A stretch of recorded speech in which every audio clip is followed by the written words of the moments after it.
What's up, Tekken fans? Welcome to LKO Week 9. I'm joined by Puppy Storm, Chicago Tekken's Presidente. What up, Puppy? What's up, NP? Glad to be here. Thanks for having me. I gotta Looking ask forward first, to some good ass Tekken. first and foremost, I gotta ask you, how was Tuesday? Or was it Wednesday this week? Wednesday this week. Wednesday. They're gonna be on Wednesday from now on, actually, for the indeterminate future, as we're stuck in this current COVID situation. Yeah, it was pretty good. We had two TWT finalists, Shadow and Joey Fury, duking it out in there. Junya also repping, Mazen, Blaze, 20Z. We had really strong competition and some really nice matches. The big thing that I saw was that over $250 pot bonus from Matcherino. Yeah, we've had a lot of crazy support the last few weeks. Thank God for Matcherino, man. It provides not only the opportunity to have these sponsor quests and sponsorship opportunities that we wouldn't normally be able to have, but the opportunity to crowdfund tournament prize pools. People who just want to watch some good ass tech and throw some money in the pot, and entices a lot more people to get in there. I mean, some of those matches were nuts. I have to upload the VOD later tonight, but as I was going back through and cutting them up, just man, it's wild. Even online, we can have good Tekken. I mean, we saw it the first time we hosted Tekken here on LKO. It's definitely possible, and unfortunately, we have to restrict it to region. But if we have to restrict the region, we still get good matches. I can't really complain.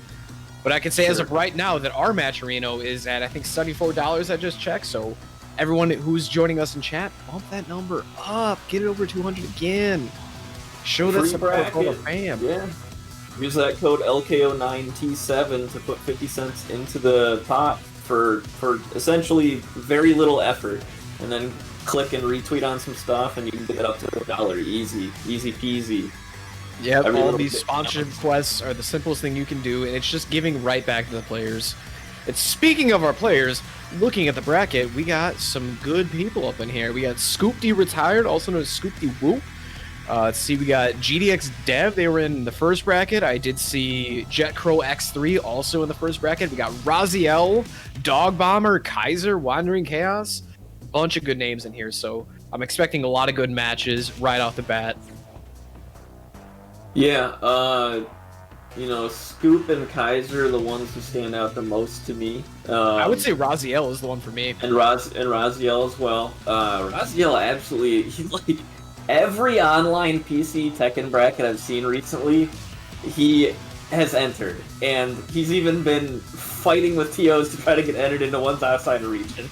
He's trying to get into everything. So. I can't blame him. He's got to hit the grind somehow. Yeah. I mean, you want to get your games in. That's part of my motivation for starting the online weekly series as well. Is like, who knows how long it's going to be until we can get 50 plus people in the same room again. And, although T7 netcode sucks, we can at least limit it by region, like you said, and try to keep the experience as positive as possible. And hopefully, at least the people who play at this level, for the most part, have good connections because they're so used to grinding it out online.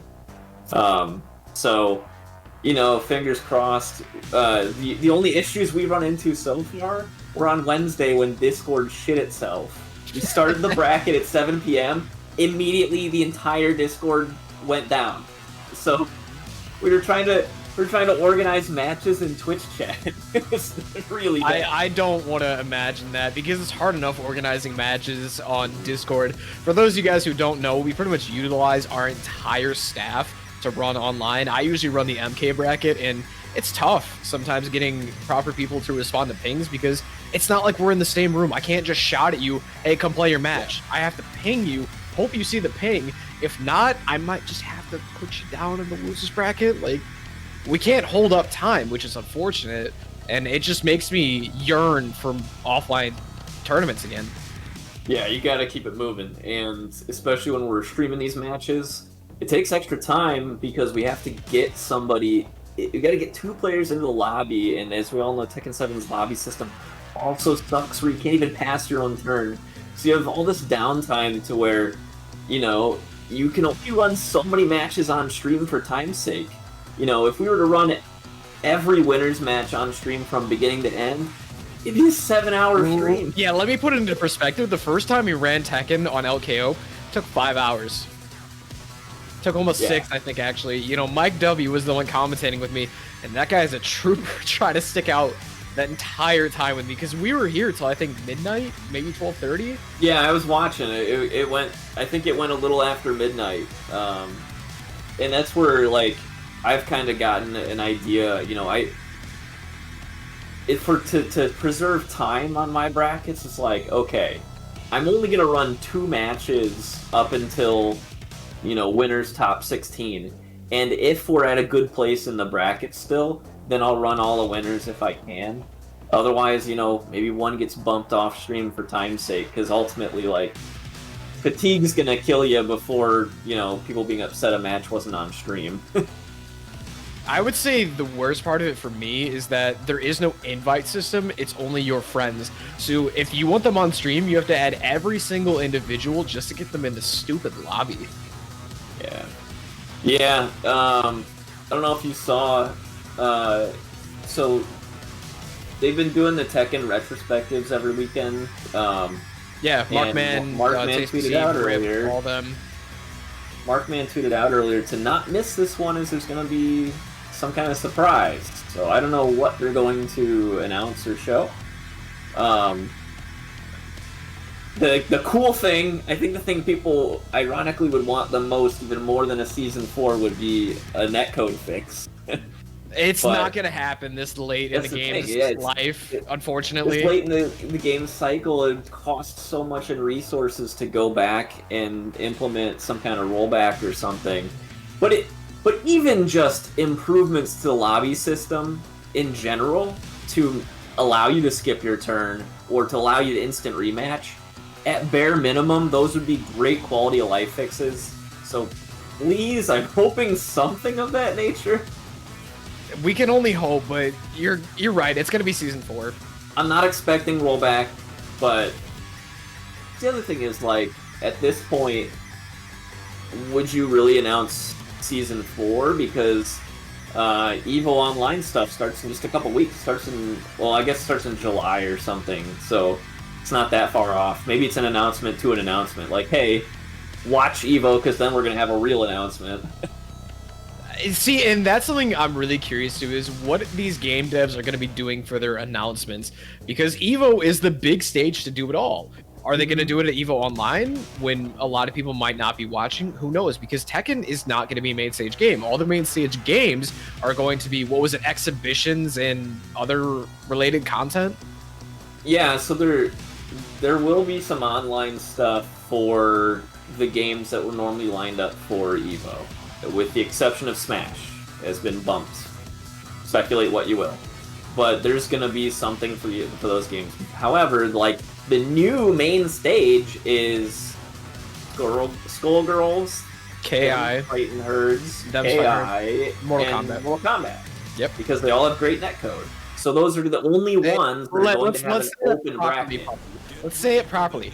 They don't have great netcode. They have rollback netcode. Big difference. Yeah. A proper rollback. Fighter sometimes says they have rollback.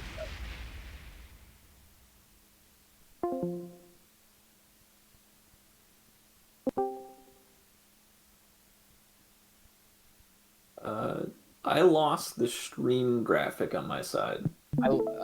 There we go. All right. Watch me for a second, but we're getting into it. So, Zafina and Elisa, GDX Dev, and do you know that name? Is it Turtle BS or Turtle? No, I have not seen him before. I've actually not had a chance to see either of these players. So, looking forward to it. GDX Dev starting off with big launcher, punishing lows. Both picking top tier characters, and Tech got Prime on the Zafina. I don't know, I'm feeling a little weary about TGPs lately, seeing tweets of cheaters now. That was wild. I've never seen hacks of that nature in Tekken, but Here we go. Turtle's got the combos, drops the wall combo, doesn't get the ender there. Standing still for a second, actually. I'm curious if this is feeling each other out, letting lag pass. Who knows? Well, yeah, that was weird because he got the stuck under the wall combo, just didn't finish it. But gets around anyway, and now he's gonna get the wall again. But too far away to get the wall ender. Putting a lot of pressure on GDX. GDX is pulling out chainsaws, but armor's through. Armor my armor, I'll armor you. It's not often you see that situation of armor versus armor. Oh, man. And Turtle goes under the rage drive. Gets the scorpion stinger. Nicely done. You gotta be aware that Safina is a big super crush. Oh yeah. Crouches under a lot of mids. That tarantula stance, it'll get you. Yeah, you cannot rely on mids. You gotta think of what are my fast mid lows. Turtle just used 4 little shin kickers. If he's not gonna low parry, you're gonna keep doing it. Oh man, there it is again. That was under the ring too. Plus frames for days. Okay, Dick Dab's out.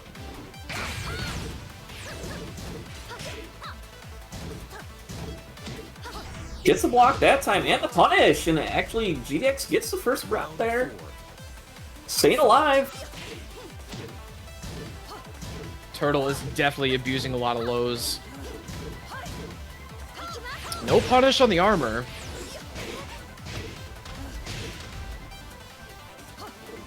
GDX again at the wall, getting pressured, eating strings. Okay, armor through the armor. Armor again. Interesting interaction that actually the parry beats it out.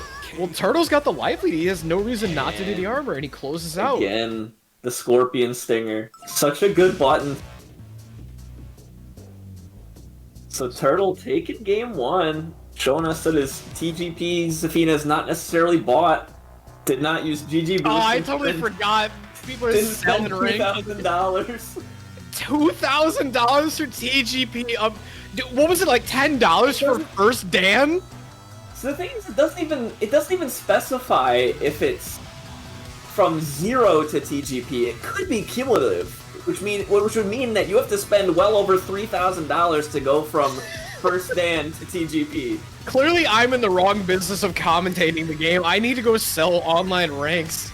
You need to go install your hacks that make one-touch kills and make it super fast, and then grind TGP for people. Hey kid, you want TGP? I'll get it to you in 3 days. Seeing people with 17 win TGP, like, how does that happen? There's been some wild things since we've all had to convert to online environments. It's, when all online's all you got, apparently rank means a lot more. I don't know. At least with all this online play, we're getting more and more pushes for rollback. Arxis is finally listening. They're trying to get rollback into Strive. I think they said they want to retroactively add it to Grand Blue Versus, so maybe Bandai Namco will get a swift kick in the butt, realizing that they need to do it for Tekken 8. See, that was an interesting thing I saw earlier as well. Speculating about SNK, and you know, obviously, King of Fighters 15 has to some footage being shown this year, right? They're gonna show something with for like Evo Online and whatnot. But SNK went back and implemented rollback into Garo, the Garo Mark of the Wolves and some of their older games. Last Blade. It's like they're clearly interested in it, and then at the same time, Samsho has some of the worst netcode possible. But character swap for GDX, going for the Josie now. Josie Rizal. I'm waiting for the butterfly edge, but not gonna get it right now as Turtle hits it down forward 2. Yeah, just frame. Like the max cash out, the back one just frame. And the Broadway slide knockover doesn't get up. And the up forward 1+2. Such an interesting looking move. Bird killing spider. Man, GDX is having GameStop trades, not getting anything good, getting launched. He's getting mauled. Hits the just frame Clear again. Familiarity here with the matchup, and Turtle exploiting that. And again, closing a round out with the Scorpion Stinger. How many times have we seen that? 3 now? I think 3, yeah. And I don't think we've seen Turtle hit Rage. We hit him see Rage once. Because I remember he blew the Rage drive and had the plus frames. Oh, that's your chance. It's a float, but it's better than nothing. GDX is working out perfect, and he should get it here. Nice pickup. Okay. Again, though, he gets these rounds when he's down 2, and he's uphill battle. He's fighting for his life here right now. So I'm still waiting for the butterfly edge. It's a Josie. You know she wants to do it. Doesn't look like Turtle wants to give him a chance. He's just doing strings. Oh, no punish on the whiffed buttons. That was his opportunity, and Turtle will close it out with a perfect, taking it 2-0 over GDX. I can't get over that tarantula call away. What is that victory? It's nightmare fuel. What? How? Zafina. Remember when she used to be bad? Yeah, she had stuff that was punishable on hit. Yeah, I mean, they did such a good job with her redesign, both aesthetically and the way her kit works and frame data and everything. Obviously, they knocked it out of the park with her, but man, there was some broken shit in old Tekken games. I think it's absolutely hilarious that she was one of the most requested characters, even though she was really bad in Tag 2. How was she in T6? I didn't play T6. Well, I mean, she's still cool is the thing. Like, the stances and the like, her backstory of being, like, this temple guardian of Azazel and stuff, and I mean, you think of the names of the stances and what they are: Scarecrow, Tarantula, and Mantis. They're so weird that it's like, it's cool. Like, she's just a cool character, so no wonder she was so requested. And the thing is, everybody was like, don't bring her back because she's shit. It's like, well, obviously they're gonna fix her and make her better when they bring her back. Yeah, I don't know sometimes. Because I love how people have been saying that all the DLC to Tekken has been broken right off the bat. And I just look over at Noctis. Noctis hasn't ever really been that great. Yeah, I mean, he's one of those characters that his weaknesses are what they are, that he's super linear. And then you had Negan on release. Negan wasn't very good. So DLC is not an immediate, pay to win kind of thing. I'll admit that some of the characters recently have been really busted, because Leroy and Bakaram are both top good. 6 Leroy's in top 8 of Evo Japan. Fakaram is actually just busted, like, in really all sense of the word. His hurt boxes need to be fixed. There's no way around it. Like, it has to be fixed. Seen so many times on Twitter where people are clipping lows just not hitting him when he's walking forward. Like, he doesn't have a left leg. Like, it just doesn't exist. It's so weird. Yeah, that's one of those things that, like, that is actually broken. Like, that clearly is not intentional the way his hurt boxes are working. And while Leroy and Fakaram are clearly, like, really good, and, well, Leroy was busted, obviously, and got tuned down. We haven't been able to see how he shakes out anymore, because we haven't had really offline events since he's been nerfed, I think, 3 or 4 times since Evo Japan happened. But I think that, those characters overshadowed Ganryu, who I think is really strong. Yeah, I've said the same exact thing. Really good toolkit. Yeah, but I agree with you. He came out at the same time as other busted characters. You already had Zafina, and then you've got Leroy, and Ganryu just kind of slipped in, right? Well, to be fair, Zafina was slept on when she was originally released, and I think Ganryu is now in the same position. Because Julia came out before Zafina, and everyone knew Julia was really good, and people were sleeping on Zafina. And Leroy came out, everyone knew Leroy was really good, and Ganryu got slept on. Again, I mean, Leroy was obvious. You just look at his frame data and you were like, this makes no sense. Like, how did this damage? He was doing half your life mid-screen. Whereas Ganryu is like, they tweaked his toolset enough, but kept, like, he still has really good movement and everything for a big boy. Doesn't he still have the best low in the game? He has one of the best lows in the game, down forward 3, which is +3 on hit. Like it's really good for enforcing pressure, and even his down 4 is a counter hit low launcher. He has a pretty complete toolkit. His biggest weakness is not having a regular 15 frame standing launcher. That's his biggest weakness, honestly. Otherwise, he has a pretty good toolkit, and you know, when he came out, Leroy was the hot topic, and before that, it was like people were discovering Zafina's power in her, you know, all of her crushes and everything, and her hurt box being kind of messed up, which that's part of the character. I don't know what they're gonna do. You know, people still think Zafina's overpowered, but now you've got a priority to fix Fakaram. Yeah, it's really hard to say who takes precedence, and I would honestly say that Fakaram should take it, because having moves completely whiff on a character that it shouldn't have in the first place, I think is a bigger problem than a move being crushed by a stance. And I'm not going to say that Zafina's stances are okay, because I don't think she should be able to super tech crouch, as we call it in Soul Calibur, aka going under mids. I don't think that should be a thing. But you can see, yeah, like you said, like Zafina, you can recognize and work around it. If you know she's in Tarantula, you know certain buttons are just going to whiff entirely. Whereas Fakaram, you see weird interactions, just like, why did my button whiff? Now I'm dead. Yeah, because like with Zafina, when she does, I forgot what the input is, but where she does that like low leg sweep into Tarantula, it's -13 on block. But, you know, me as a Dragono player, I immediately go, oh, I want a wall standing 1-3 because it's 12 frames of my most damage. But the 3 misses. So I actually have to sacrifice wall standing 1-3 for shoulder. Shoulder is my only answer aside from the 3 misses? Yeah. Yeah, he'll hit the up jab, but when he goes to the kick, it just whiffs. Now, I'd say that they've tried to fix over time, like weird, you know, strings that are supposed to connect that don't. They've tried to fix those over time. Like King had a bunch of them with like forward 2-1, trying to use it as an ender, and for whatever reason, the 1 would sometimes whiff. Yeah, it's the weird. Forward 2 pushed his hitbox too far back.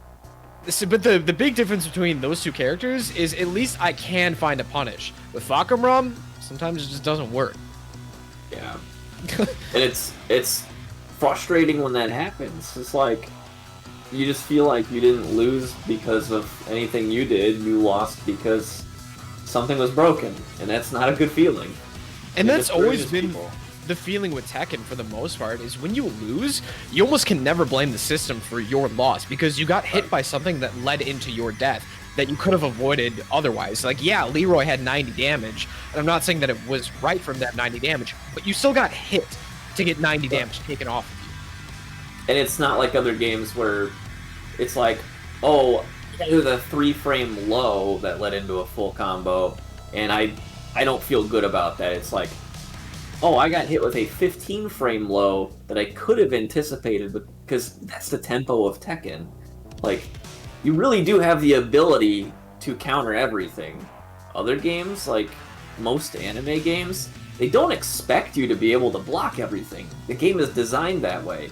Tekken rewards really good defense, and it's like, yeah, if you can read your opponent and have good defense, the whole low parry system, look how much damage you get off of a low parry now with everybody's wall carry. You get a wall. Everyone gets at least like 40 damage. 40 damage easy, 60 with a wall. Like, I play Katarina. If I've got rage, I can do nearly 100 damage off of a low parry and a wall. And I'd say the only real problem this game has ever encountered is things that are actually just unreactable or uncounterable, such as when they added in the tracking hell sweep, and even Leroy's still now down back 3. Like, those are just messed up. You should have some sort of counterplay, whether it be sidestepping or just general spacing, but at the time, you couldn't. So I would say, yeah, those are messed up. If you eat a hell sweep, I'm not going to say, oh, you should have just blocked low, oh, you should just sidestep, oh, you should just backdash. No, that's just ridiculous, because those are unseeable lows. I'll tell you, I appreciate that they made that hell sweep change, because I learned a bunch about the game when really smart Tekken players were explaining in depth, in detail, why it was a bad change. And like, getting into the mind games that like the Green Arcade Tekken players in Korea get into, where like they're so far, Galaxy Brain Tekken, That's that the they're only able to level explain 9. all those levels. Yeah, and they're able to explain all those levels, and it just shows you like really how bad that kind of a change is. And There was a how delicate Korean, the balance. yeah, there was a Korean that put out a video. I unfortunately don't remember his name. Talked about it on EX Saturday's podcast in like week 2 or 3, but he actually broke down all those Yomi levels that you're talking about in order to get to the scenario where you are straight up guessing 50-50. Do I, block Hell Super? Do I not? And there were like 5 or 6 stages that a player had to go through before they could really enforce that Hell Sweep change and say you just destroyed all these levels that a player enforced to get up to that point. Yeah, right. It's pretty crazy. Like, I'm nowhere near that level, but I love to see the thought processes behind those kind of players. Like, it just reinforces like why I like Tekken so much. Is I'm not even close to that level. It would be years before I get to that kind of level, but to understand how complicated and delicate the game is, it's so cool. And that's, I mean, honestly, our job's to still understand. Even though we can't play at that level as commentators, we still have to learn that stuff because that's how you guys, the audience, learns. I can't tell you how many different things I've learned from commentators just saying that this thing is that, or even if a move is punishable. I've learned so much just by watching and listening to other players, other commentators, other streamers, many different things. And yeah, it's one of those things where as well, it's like you can learn by researching and doing it yourself, but obviously it's a lot faster to learn from somebody else who already has that wisdom in place. Like, you don't have to do the trial and error if somebody else has already done it for you. And those kind of tutorials and stuff at such a high level, like, that's gonna skip a lot for you. Even if you're not there yourself, it's implanted, the seeds are in your brain now, and you can be ready and thinking about it and start implementing things like that over and over time. And I'd say that's honestly the most important thing, is you don't have to do it yourself, but knowing that it's a possibility is what makes you stronger as a player. And as Puppy said, there is a lot of legacy skill in this game.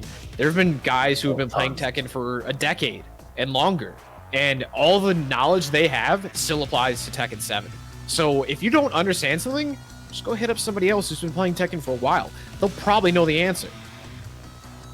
Yeah, I mean, some of the best Tekken players are legacy players, or folks who learned from, layers of skill, different generations of Tekken players, layering that on over time.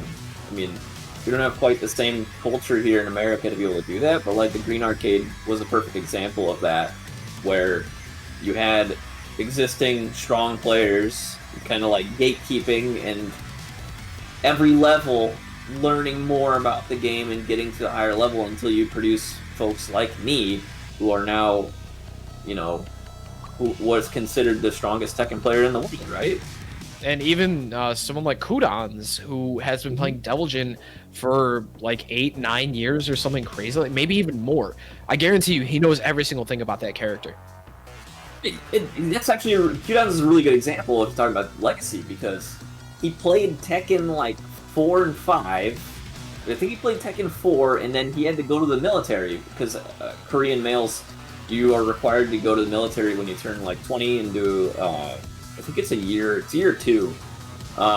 And so he took a break, as well as, and this was, it's on Core Gaming's channel, the kind of little story about Q-Dance, but he had to take a break, as well as he hurt his wrist and stuff, so he took a break from Tekken for a long time, and came back during Tekken 6, I want to say, and after coming back, he had literally not played Tekken for years, comes back and grinds his way up to being a world champion again. And to this day, obviously, Q-Dance is one of the strongest players in the world, who wasn't traveling as much as we would hope to see him travel, in the last couple of years. But still, when he did, I mean, he showed up. He showed up to that one Mid East tournament they did.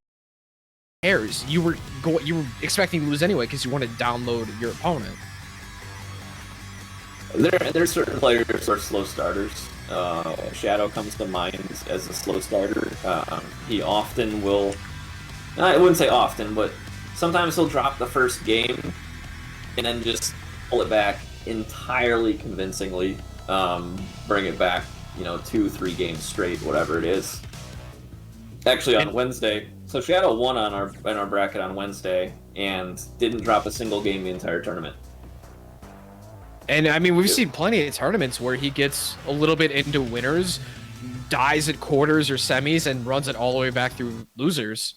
Yeah, wasn't that the last LKO glaciating and put him into losers? Yeah, and then he ran it back. Yep, you are correct. And I believe glaciating was the one who put him into losers.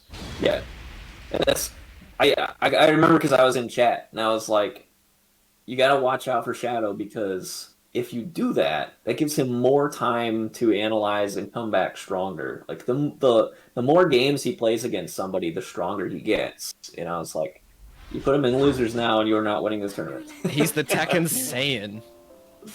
But here we go. Switch up for Wandering Chaos, going to the Julia.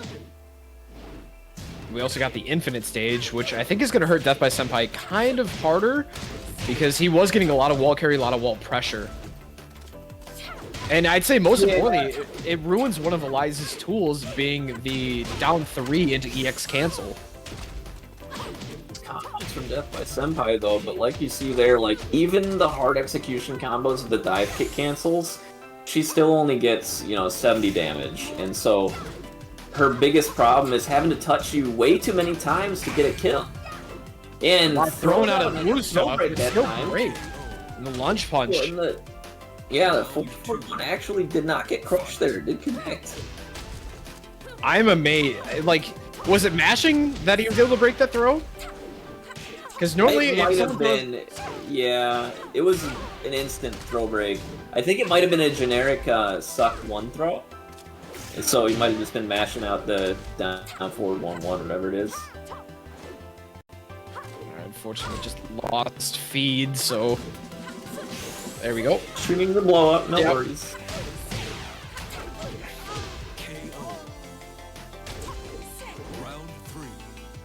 Alright, and Wandering Chaos getting round on the board there. Wandering Chaos. Death by Senpai EX DP is out of the pressure. Now Death by Senpai already on rage.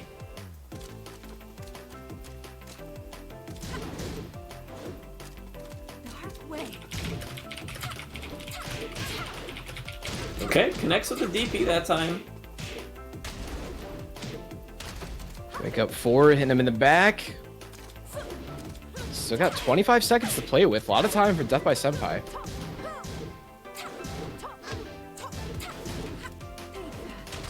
Okay, gets the suck. He's gonna get a little heal back. That does put Wandering Chaos into rage. Blue stuff immediately comes out. Oh, he drops the guaranteed follow-up. And if he had not spent his rage, but either way, he's gonna get it off the back 2-1 there. Okay, throw break. Death by Senpai on point with these throw breaks here.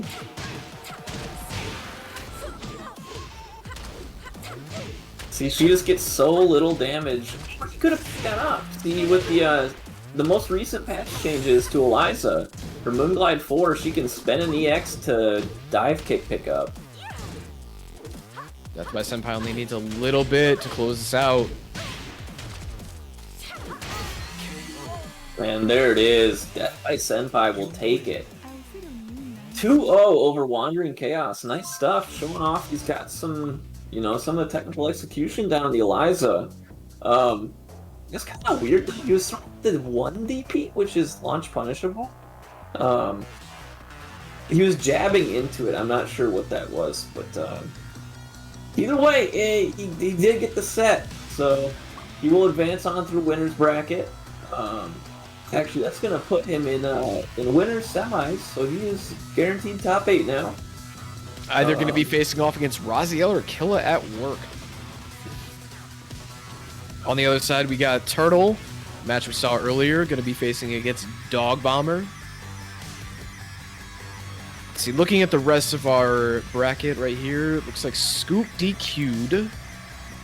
Let's see, Blue Winter Ninja got a bye from CDDT Reborn, also by DQ. Dog Bomber got a bye in round 1 from DQ. Raziel got into round 2 by beating He Hate Me 2-0. And everyone else got DQs. Jetcrow DQ'd, Kaiser DQ'd. And Death by Senpai beat Aang 13.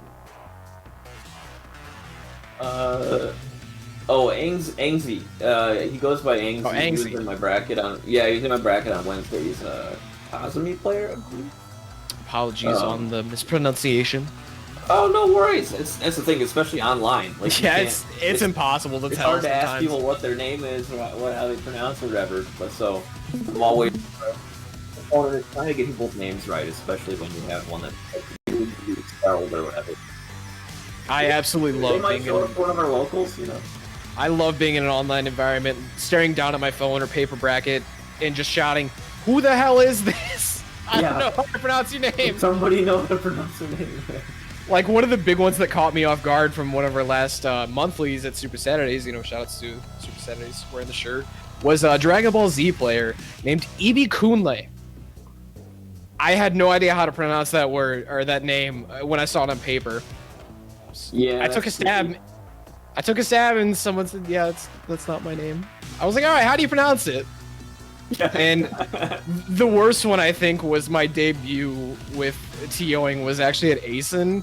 A Midwestern player named the Spyro was in the Unist bracket, and his name got misspelled, so I said it completely wrong, and he came and was like, hey, that's not how you pronounce my name. I was like, that's how it looks like on paper. He's like, that's not how you spell my name. I was like, I didn't enter the names, I'm sorry. Yeah, that's unfortunate. Did you guys, were you broadcasting the commentary over speaker or something? For what? For ASEN? Like, how would he have known that you said his name wrong? Oh, because I was the TO. So I was trying to shout over. You were calling him out. Okay. Yeah, shouting names, you know, trying to figure out who's playing what, and yeah. But it's great being offline, because if you say it wrong, someone's gonna correct you immediately. Yeah. Which I hope Turtle is somewhere around here so I can get a proper pronunciation on that one. Yeah, some interesting names in the bracket. I assume it's Turtle BS123. That was Turtles. my idea. Turtles would be pretty hard to pronounce. Alright guys, I'm getting a word from our streamer. We do have to go down for just a second to fix some technical difficulties. Stick around with us while we work through this. Everything resolved now, so we'll get moving along with the bracket now. Again, apologies for that one. Streaming's a blow up. Every week it's got to be something different, right? You gotta fix something with a graphic, or you know, Twitch doesn't want to work, or Discord doesn't want to work. Something doesn't work, right? You gotta. Let me tell you guys, this happens offline as well. It's not just online brackets that's causing this. You just don't get to see it offline. Somebody kicked a cable and then figure out what the hell, why the sound's not coming through or something. Yeah. Or maybe someone is kicking the router since we're online. Classic. I think coming up next, if I'm not mistaken, we're gonna get Turtle and Dog Bomb. Is that what we're looking at right now? Should be. Looks like Wandering Chaos and Death by Senpai hasn't been entered yet, and I don't know if. So Death by Senpai won that 2-0. I'm not sure if Raziel has appeared yet. I did see Killa at work earlier, so maybe they were holding off on that match to just try and get him in there. Hard to say. I'm not the TO right now. That work was in my bracket the other day too. Let's see how he did. Oops. Don't know how to type. Typing's hard. Typing's a blow up. Alright, looking back down at the loser side while Puppy's pulling up his own bracket. Scoop has come in, and he taken over GDX Dev 2-0. Now he's going to be facing off against Wandering Chaos. Fitz, Jet Crow, and Kaiser are still DQ'd. Blue Winter Ninja also DQ'd. And then we got Barbooch. Losers. Barbooch taking it over Angzy. So that's so far our loser side run. If you guys want to see the bracket, it is up on Smash GG. See everything we're doing from there. Yeah, I believe Puppy is correct. We're going to get Turtle and Dog Bomber in. Dog Bomber is a Brian player, is he not? Do I have that right? Yeah, main's Brian. He also plays little Kazuya. It's in my mind, he's much better looking on the Brian. The last Mitra Monthly we had before COVID ruined everything, he actually came very close to taking a set over Cuddlecore and putting her into losers. So, because Brian's, you know, he has the potential to knock out some bigger hitters that you might not expect him to. The upset potential's there. And that's something that Mike and I covered the last time we commentated Tekken on LKO, is that the Midwest scene is almost all killers. There can be an upset at almost any point in time in the bracket if the right people go up against each other. Oh, yeah. I mean, that's kind of Tekken in a nutshell as well, too, because there's so much you have to know. So many character matchups and everything, and different styles and whatnot. You know, the top tier, to be the toppest of tier players, you really have to be prepared for everything. And if you're not quite there, the upset potential is huge. But even if you are, one of the craziest matches we saw on Wednesday, we had Joey Fury, Equinox's Joey Fury from Buffalo, New York, playing against ATL Abstract from ATL Atlanta, and Abstract actually ended up putting Joey into losers with an extremely tightly contested set from his Ling Xiaoyu against Joey's Fakamro. And that was a hype upset. It was so cool to watch. And that's some of the best moments you get in general, is when you have players who are like, you know, Joey's a TWT finalist, so I mean the ATL Abstract, no disrespect by saying this, but he's a tier below him, right? And so you see somebody able to pull out that upset. We had chat screaming blue collar Tekken, because that's kind of their that's kind of their motto down there, is a lot of the 404 esports guys, you know, they're blue collar, and they love screaming blue collar Tekken to root for. Hey man, no disrespect to the blue collar gang, because I myself am blue collar. I understand it. I work with my hands. I'm wearing a blue collar. Dude, I work on conveyor belts. That's what I do. I'm not kidding. So I'm a you know, shout for the blue collar guy. Blue collar guys gotta stick together. They're super good dudes in Abstract. He's a friend of Mason's. They teamed up together for one of the Legends 2v2 tournaments. They came real close to clinching that 2K prize pool. It was damn close. But all right, here we go. We're gonna get back into our next matches. Looks like loading in here. We're gonna get Dog Bomber on to Brian, and Turtle bringing out the Zafina again. That TGP Zafina. Yo, look at Dog Bomber with those S pluses. So Brian, ironically, like, normally tracking is one of his issues, right? That he's kind of a linear character. But one of the good things is that he actually has, on a fair number of his better tools, kind of low hitboxes on them. And so he's actually able to clip Zafina out of her stance, like quarter circle back 4 is super good against her stance and stuff. So we'll see what, you know, if Dog Bomber is able to deal with this Tarantula stance, because that's what was terrorizing his previous opponents, right? I gotta say, shout out to the purple coat. Yeah, he likes the purple. Oh, what a big the launch! Properties of the wall stand 1. Oh, he grabbed out of the parry, yeah. Yeah, out of the armor, so guaranteed. Oh, the orbital doesn't reach that low. Oh man! Oh, and he has rage. Oh, he misses the rage drive and unfortunately drop. dies for it. I don't think he would have had enough damage to kill, but you know, it certainly would have put him in a better Oki situation as well. So that was a costly drop, and Turtle will take the first round. And here now he gets another pickup off the wall stand 1. It's the ender. Got a big life lead. Working on. Oh, never mind. No perfects today. The jumping one. Alright. Definitely a mistake, but still gets the round. That's gotta be his favorite button, Scorpion Stinger. There we go. Get the wall standing for punish. Chains of Misery. Counter hit. Oh, no pickup though.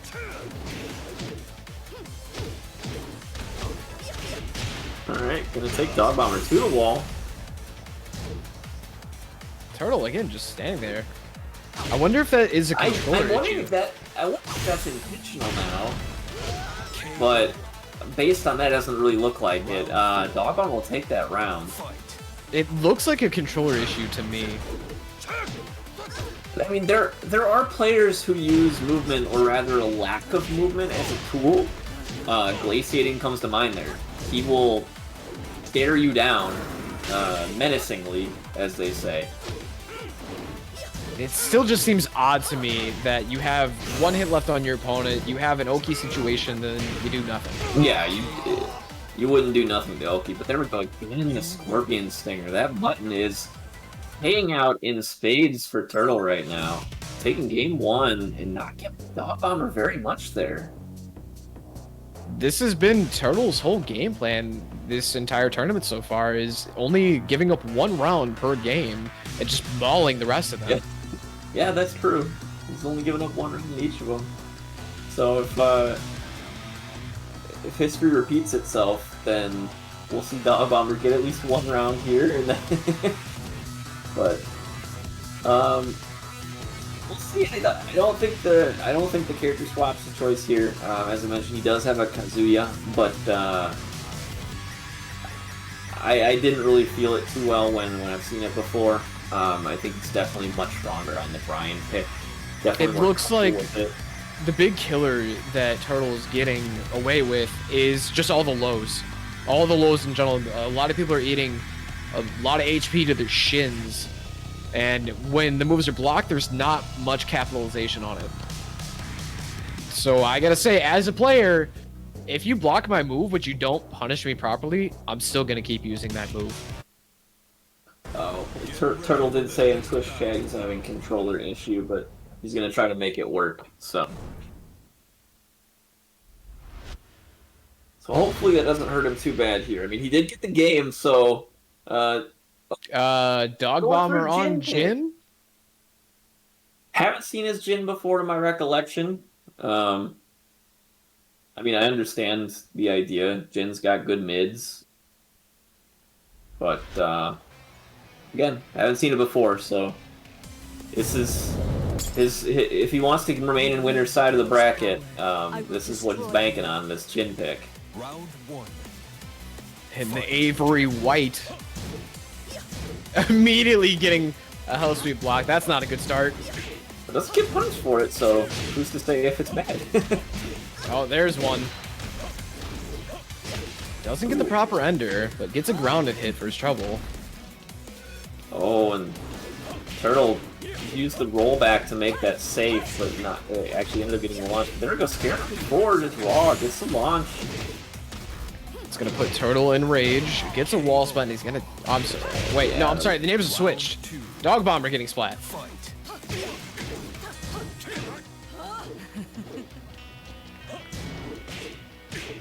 And a down forward two, such a good button.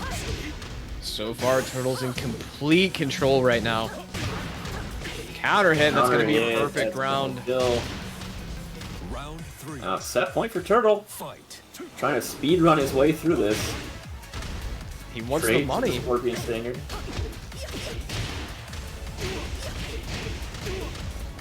It's a full wall ender. That's a lot of damage. Half-life lead. Big launch. Gonna get the wall again. Armor through. Parry, and gets the wall splat. He'll do it. Does not give Dog Bomber the single round. He will take the no-round round and go 2-0 to secure his spot in winners finals. Eternal is just making work at this bracket right now. Blood in the water. Yeah. Good stuff. That's Zafina, pretty good. Had his eyes on the top from the start, and he's making it work. Did not buy that TGP. Did not GG boost for $2,000.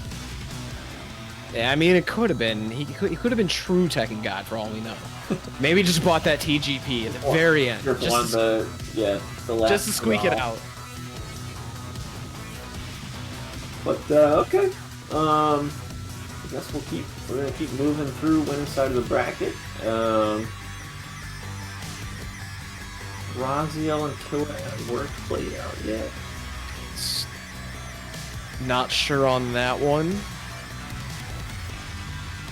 Because Death by Senpai is our other waiting in the winner's side, and I'm getting confirmation that Raziel and Killa at work are currently playing off stream. Okay. So I think now is a great time to talk about a certain special thing called Matcherino. If you guys don't know about Matcherino, got this thing right here in the chat. Gonna hit you with the exclamation point Matcherino. You can throw in free money to that just by logging in, hitting contribute, and copying that donation code LKO9T7. Free money to the players just for signing in and clicking a couple buttons. You can also do those sponsor quests on the side, follow G Fuel Esports, retweet G Fuel Esports. You're just adding free money into the pot for the players. Perfect time to do it. It's super easy to do. On top of that, you can also donate to Low Kick if you guys didn't know that, because currently we do this for free.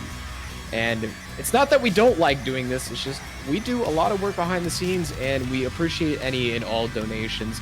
This goes directly to the staff, and like I said earlier, we pull in every single staff member, so if you can donate, we greatly appreciate it because it helps us keep going with this series. Yeah, it's a lot of work to put together these events. I know folks might just say, oh, it's just an online tournament. It's not. It's 4 online tournaments being run simultaneously by a group of hardworking individuals. So if you're able to, I know times are tough right now, but if you're able to support financially, it's really appreciated and it goes a long way, especially because these same people also, Low Kick has been running events for us locally for quite some time now. I think 4 years. I've been with them for a year and a half, but they've been running for much longer than that. And Low Kick has adapted through changing environments with venues, now with COVID and everything, to keep putting on events, consistently trying to put on events on a weekly and monthly basis. It's a lot of work. So kudos to you guys for all the hard work you do, and hopefully, folks can help support in whatever way they can. And we can always say that we appreciate all you guys tuning in right now. Just being a viewer is immensely helpful. And if you want to catch all the previous broadcasts, you can catch them all on YouTube. Every single week is being uploaded, even though we have them across 4 different streams. It's not like you have to hunt down each and every individual streamer. You just go over to YouTube, type in Low Kick Esports, will be the first thing you see. And there's a playlist ready to go, full of LKO. And there's also a playlist ready of EX Saturdays. If you guys didn't know, we do run a podcast every single Saturday. We did start initially at 11:30. We have since moved it to 5 p.m. So that means we're going to be running it tomorrow. And we talk about many such things, such as running an online bracket and what it takes. That was part of our last episode, which you can also find on YouTube. And we break down a lot of different things. We break down the news that comes out. We're going to cover EVO Online now that they've confirmed ideas tomorrow evening, I should say. We've talked about many different things. We actually are also trying to bring in as many guests as we can. If you guys didn't see, week 3, we pulled in Game Changers. If you're not familiar with Game Changers, go check out that episode because Game Changers is sick. They make arcade cabs. That's sick. Like custom arcade cabs. Yeah, those cabinets are pretty cool. Obviously, we've seen them locally for some of the events you guys have run. They've brought those in, and they're really cool cabinets. Kind of thing that, if you got a little piggy bank rainy day fund saved up, put away a few dollars until you can afford one. And I'm not gonna say they're cheap because they're not. I want to say Maurice, one of the owners of Game Changers, said they're $1,400 or $1,500. But for the value in it, like you're getting it all back 100% because the thing is, it's portable for one, and you get so much customization out of it. It's insane. Yeah, I mean, if that's one of those things where, like, as a hobbyist, you want to get, you know, one of my things my brother wanted to do when we were growing up, he's a big fan of treasure shmups, and wanted to make a MAME cabinet, an arcade cabinet with a PC inside to emulate MAME and shoot 'em up games. Like, that was the thing he wanted to do, but once you've done that, you've got the cabinet itself and you've done all the hard work that goes into, you know, that part of the hobby aspect. You can keep replacing the hardware and stuff indefinitely, as long as you've made a good build, and those are great cabinets, and I've seen them firsthand. They're really well made and really cool customization options on those, so it's the kind of thing like, yeah, it's a pricey investment, but it's something that will hopefully last you, you know, at least until, you know, you die. And I can say somebody else that gets it. if I were to buy one of He's those, furniture. I would be the coolest kid on the block immediately. Because anytime you want to run sets, you know, so long as you're social distancing and not dealing with COVID, like, yo, guys, come run the set on this cab, and everybody's gonna roll through. Yeah, you're pretty sick. Because I can at least say the Bolingbrook guys are basically my next door neighbors. So people like Jaime, rest in peace, Meep, who used to be a Midwestern, now also in Atlanta, since you mentioned the Atlanta boys earlier. Yeah, he's not dead. He just moved to Atlanta. Yeah, I shouldn't have said it like that. Yeah, Meep is still alive and well, but he used to be a Bolingbrook boy. We also have Low Flow, Dialed, Frosty Love, Michi, you know, all those guys. So if I were to have those, they'd be rolling up in the crib every single week playing Tekken. Yeah. But I hope all Yeah. those guys are doing well for sure. Yeah, Jaime played in our bracket on Wednesday. You know, I see a few of them around, but you know, it doesn't resonate the same without in-person locals. Unfortunately, you know, we can do what we can on Discord and online brackets and stuff, but I think we can all say that we are patiently waiting for when we can finally have No, we're not patient. gatherings We're again. fiending for offline events. No one's patient about this. We're all sick and tired of it, especially with the Combo Breaker retrospective going on right now. Like, this was a huge blow to a lot of people because all I've seen on Twitter today is either role-playing Combo Breaker or being like, man, The role-playing Combo Breaker is pretty I fun. could have been in the venue right now. Or, like, also the people like, yo, I'm in the broken down Pheasant Run lobby. Like, can someone let me in? I would say the thing that I miss the absolute most in terms of offline events, Popcorn Baron, Gekio, if you're watching, please send me some popcorn. Please.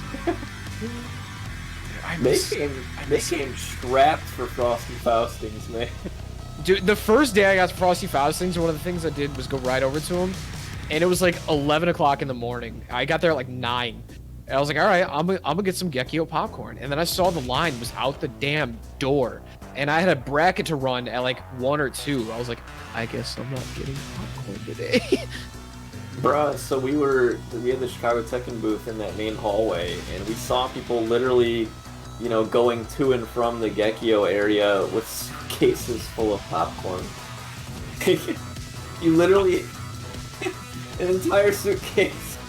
I remember I was up at Michigan Masters last year, and I saw someone walk away with like 6 sleeves of popcorn, and I looked over at my buddy who had never heard of Gekio or Popcorn Baron in general, and I told him, that guy just walked away with probably $200 in popcorn. He's like, you're kidding, right? I was like, no, dude, it's Gekio. It's good stuff. Which, like, my mom always bought like the caramel and chocolate popcorn. There's something special about that savory popcorn that Gekio makes, though, man. So good. The Korean barbecue flavor I liked a lot, especially because, like, I know the exact flavor because my mother-in-law is Korean, and I've eaten plenty of Korean barbecue. So like that flavor immediately resonated with me. I'm like, yeah, that's Korean barbecue. It's exactly like it. It was always the New York cheesecake for me. Like, just all his sweet popcorn is too damn good, man. Oh, I miss offline events. I just miss booths, man. I miss having booths in the venues. There's a lot about the FGC that people miss, and that's like we're saying about role playing and Combo Breaker and stuff, and the retrospectives and the different things people remember about, you know, big FGC events. It's interesting to see what different people value and what they remember. I mean, as I said to you earlier, Ham Jams, if you guys didn't know, is actually my roommate. He's the one streaming Street Fighter 5 right now, so you should go tune into him as well. But at around maybe 10 this morning, I messaged him saying, hey, you should go get Portillo's to commemorate Combo Breaker. And the first thing he just said is, hell yeah. And then I got the genius idea of I should have gone to Culver's, because hello, gamers. Hello, gamers. Never forget the Culver's across the street from Pheasant Run. I wonder how much business they got from Combo Breaker just in that weekend. They must have, like, tripled their quarterly sales. They had to have. I mean, they welcomed the gamers with open arms, right? That's all you can ask for. Excuse me, Morty. Burping over here. I've been doing that same thing because, you know, we had Portillo's like 2 hours ago, so dinner. We didn't have Portillo's. We had Panda Express today. So my wife had an appointment near the Panda Express, so I was like, all right. I implore everyone watching that you either have to get Portillo's or Culver's this weekend for the commemoration of Combo Breaker. Yeah, I could get some Culver's. Portillo's is a bit out of my way, but there's a Culver's that's pretty convenient for me. I'll definitely have to hit that up. Did you hit at the merch shop today? With the expanded merch shop? I bought a lot of the original merch. Me too. The new, like, the slogan t-shirts, I think they're cool, but they're not something I would wear. But yeah, for those that didn't know, the Combo Breaker store has some expanded stuff. The Tekken 7 one says it's got Combo Breaker on one side and it says Doria on the other side. You guys need to check out the Skullgirls one. Like, I'm not a Skullgirls player, but that looks cool. That looks man. Just yeah, they added some cool stuff. But yeah, not my cup of tea necessarily. But I bought pretty much I spent $320 on the Combo Breaker store. When they originally announced Combo Breaker, that day I dropped like $240. Free. Yeah, so free. I'm gonna be doing a couple giveaways hopefully in the future because I bought a couple extra hats to be able to do those since, you know, those are one size fits all. You know, nice to have some extra stuff on deck. That's actually a really good idea. I might steal that for low kick reasons. People Maybe. like, you know, it's I think it's good to do them as, rather than being like prize support, do them as like a raffle, or you know, if you enter the bracket you have a chance to win. Yeah, because that's good for it encourages the lower end. Yeah, I don't want to be mean with this word, but that's really good for pot monsters. Because I mean, yeah, no, I don't mean to be mean by it because I'm a pot monster. If you ever see me play Tekken, like, I'm decent, but compared to the Midwestern guys, I'm trash. I'm a pot monster, 100%. Yeah, White Pony's in the chat. White Pony's a pot monster. he's throwing money into brackets he's not even entering into and throwing gift subs left and right. This man's just supporting all the FGC streams. We love you, White Pony. We love you so much. Thanks for letting me borrow the Lambo. Appreciate it. Hey man, thanks for paying off my student loans. It really means a lot. But again, if you guys don't know about supporting players, what you can do right now at your computers from the tips of your mouse is go on to Matcherino and hit contribute and throw in the donation code for the players. See, I think we're up to over $75 now, hopefully. Is it 74? when I first saw it. Pull that up right now. Yep, $75. So this is all going to the players. I don't know what kind of breakdown we're doing today in terms of the pot. Normally when we hit 16 players, we do a 60-30-10 breakdown, so top 3 gets it. But since we had so many DQs, I don't think we're going to do that. I don't know. I'm not the one who handles that. But either way, what you should do is support those players by contributing to that. All right, so we're getting up Raziel and Death by Senpai. And Raziel got Paul again, so he pulled this out for the first time on Wednesday. No one had ever seen him play it in bracket before because he is a Lee main. I'm betrayed. He's like one of the Lee players. I feel betrayed. And I've only ever known Raziel for Lee. He sold his soul for this Paul pick, and it worked for him. But he's going for it again. So this is wild to me. Like, talk about Chicago having all these Lee players and Raziel being one of the best Lee players we have. And then he's going to sell his soul for a top tier. See, now I feel bad about this because I said he's a dedicated Lee player, and then he goes and proves me wrong by picking Paul, so this isn't cool.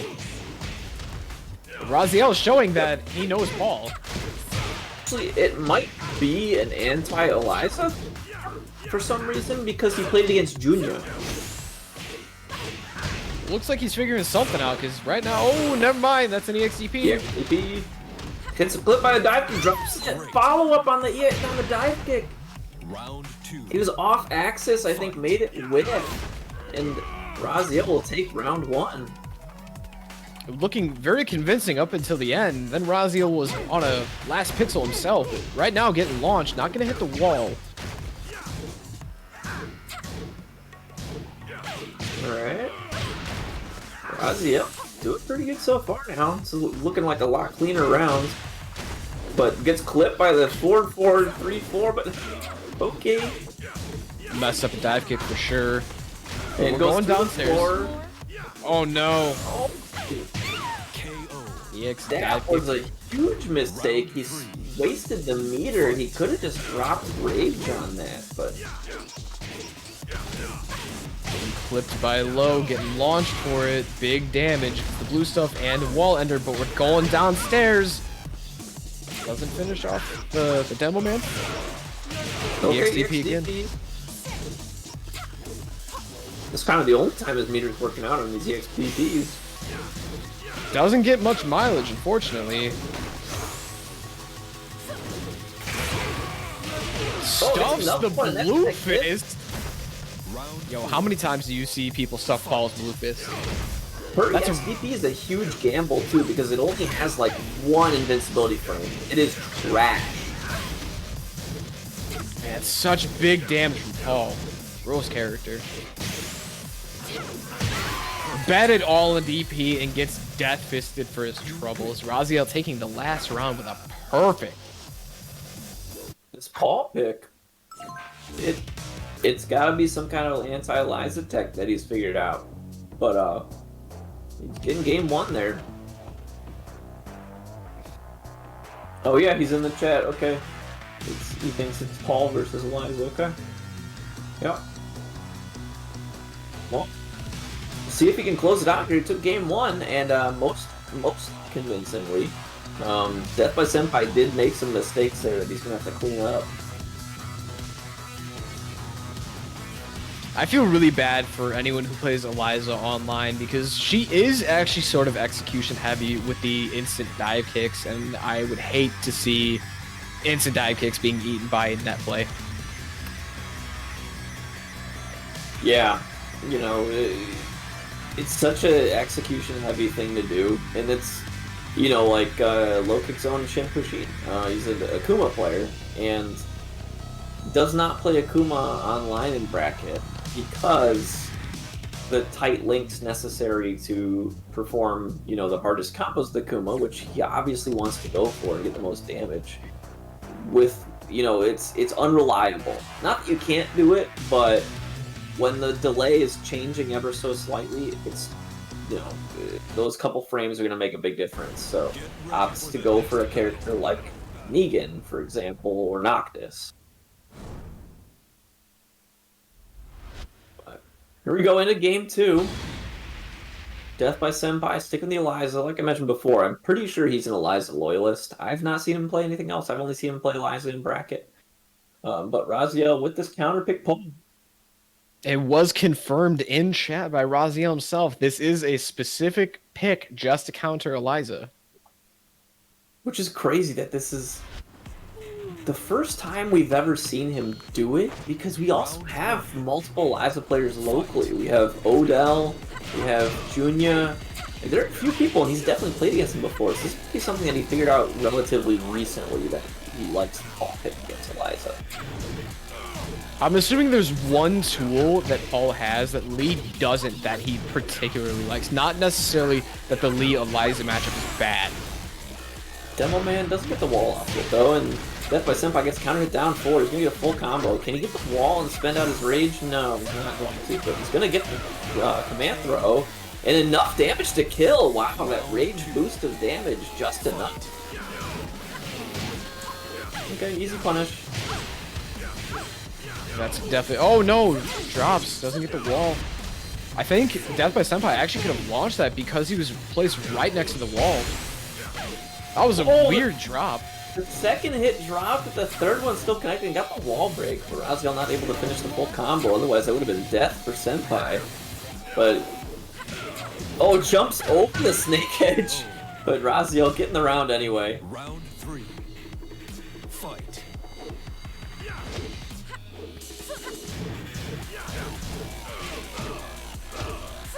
Trying to find little pokes. Raziel going for a punch parry. Finds nothing. I don't believe Eliza is able to punish Demo Man mid-screen. So Raziel relatively safe using that move. Death by Senpai on rage. Ooh, stuffs out the armor. That was a classic move. You whip your armor move, you immediately do another armor move. Just trading blocks here. Alright, now Raziel on set point. Armor off the bat, evening up life. Cool. Forward four does always no punish. There he gets another one. Not completing combos, but getting a command throw for his troubles. This is the scariest time. Far away. Scariest time to be against Paul. He has rage. And oh my god, he's dead. If Yep. he doesn't screw this up, he's actually dead. this is what I meant when I was just saying that Paul is the scariest player. Oh, he didn't get the wall, but anyway, he's gonna close it out with down 1, and there we go. Raziel taking the 2 over Death by Senpai. This Paul pick against the Eliza. You just get Golden one. soul for the W. You get a straight down forward 2 and you just kill him. Doesn't matter that you have no life. They just died. Yeah, like I said, it's the scariest position to be in, because if it had connected the wall, and it was really close, it's dead.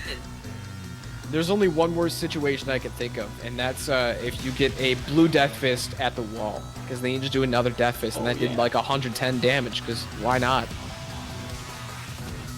Good stuff. Raziel will be going into winners finals, so he'll be paired up against Turtle BS 123. That's Zafina. Looks like we're going to be jumping down into the loser side. If I'm correct, we're going to be getting Dog Bomber versus Scoopty Retired, aka Scoopty. Oh yeah. So we're just gonna see what Scoop's been playing. I know he's been messing around with the Fakam ROM. Seen him play it a little bit on some of our brackets with the Fakam ROM, but I think he's most well known for that Nina and the secondary Steve. But you know, Fakam ROM really good right now. If you can make it work, push it to the limit. So I actually haven't played much Tekken since Fakam ROM has come out, and I haven't seen many tournaments because, you know, we're at the time of COVID. How has Fakam ROM been recepted by the community? Is he too good? Is he not good enough? I mean, all like broken hitbox or hurtboxes aside. Yeah, so if you take a look at some of the exhibitions, Pakistan did an exhibition this week, actually, a few days ago. It was on like Monday or something. that had all their top players like the John and Arslan Ash and stuff. Most of them were using Fakamram. They are of the belief that Fakamram is extremely strong, and you know they're obviously going to play something that is as strong as it can be. Like people were, you know, chiding at Arslan Ash saying, you know, where's the character loyalty? To which, you know, he clapped back. He's like, I'm trying to win. Why? Ain't no bother with. Yeah, if you ain't winning, who cares about character loyalty? Yeah, like he's an Evo champion, TWT finalist. You're gonna be upset with him about character loyalty? Not everybody's the same mentality as Jimmy J. Tran. You know, he's a character loyalist. Period. But for a lot of the guys, look at how many characters Nee plays. Like, you're all over. To say that like someone's at fault for being a character loyalist is ridiculous, because that's when you're touching on the scrub quotes version of you're playing dishonorably. I don't care. Right. If I'm winning, I'm winning. If when that much money is on the line, who the hell cares? Bro, I played a lot of For Honor. I don't know if you ever played that game. I have not, but I know all the scrubs on there. Dude, so the way the formats work in 2v2s, which is one of the most competitive game modes, is you're just two people placed on the map on both sides, and a lot of people have this like fucked up idea that you're supposed to like 1v1 each other and then fight another duel afterwards. Oh, it's like, man. no, the game's not even balanced to be that way. Like they took out the kind of like mechanics that would make that like make it fucked up to fight at the same time. Like they made it very reasonable to like actually brawl. So people will be like, you're being dishonorable. The game's called For Honor and you're being dishonorable. Fuck you. It's like that just what you're reminding me of is back in the Dark Souls 1 days of PvP. Oh yeah. I love that time. That was a hilarious time. There was an etiquette to fighting in Dark Souls PvP. In fighting games, there ain't no etiquette. You either win or you don't. Bro, I soul level 1 pyromancy the shit out of people, alright? Oh man, the glory days. But I can't tell you how many scrub quotes I've seen from the scrub quotes Twitter, like since COVID started. Like, I don't know what happened, but they just all came out of the woodworks, man. Yeah, I got retweeted by scrub quotes today.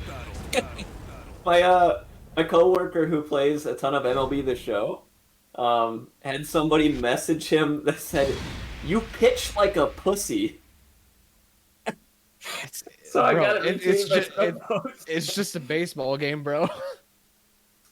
But nice, here we go. Dog Bomber on the Brian, Scoop on the Fakamram. Sticking with it, like I mentioned, he's been playing it lately, so. Yep, you are correct. Fakamram is coming in hot.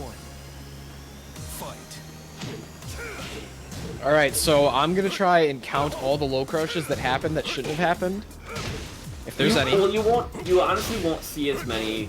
You might just see some weird stuff. Like, it's not that often you see the blatant ones, is the thing. That's gonna be a big back forward yep. 4.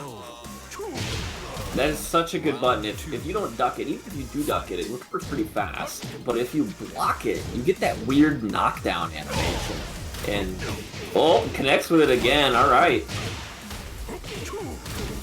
Scoop looking real solid here. It's the Hell Sweep Ender. Looking pretty clean in the movement too. Oh, throw break. Plus frames off. Oh, nice time block. But Scoop gonna take the second round. Is Fakamram's 1+2 grab still messed up in the break window? No, they fixed that. Okay, good. I remember that was shorter than it was intended. That was really stupid. Well, was it shorter than intended, or did they just try to slip that by? Like, who knows? That's a good question, but I'm just glad they fixed it. God, that is such a damaging punish. You get so much for 14 frames, and it's wild. Dog Bomber getting a counter hit is going to do big damage himself. Not going to be able to kill. Oh, he tried to cancel and go for the orbital on Wake Up, but wasn't able to get close enough. And part of that is because Fakamram's weird legs. Patch kick into the blue stuff. Oh, he tried to let the second hit rip, but Scoop was able to interrupt and will take with a no-round Brown, albeit a pixel of life left, but a no-round Brown nonetheless. That was a really quick game. Like, that was the fastest we've seen yet. And I thought Turtle was doing work with Safina, but Scoop mauling people out here with Fakumram. Yeah, I'll be honest with you, I will be surprised if Scoop doesn't make it into Grands. Through the loser side of the bracket. No disrespect to Raziel, I'm gonna put my money on Scoop for this one. Actually, I will put my money on Scoop winning this tournament. Bold claim. I mean, I've never seen him play against Turtle BS. I've never seen Scoop play against Safina before, but I think he's got what it takes to take this one. He plays a lot of online Tekken too. You'll occasionally see him like trying to snipe people out on stream. He'll snipe out Anakin's stream and play against him and stuff. Syncing back up, trying to get into game 2. Dog Bomber, I'm assuming, is sticking with Brian.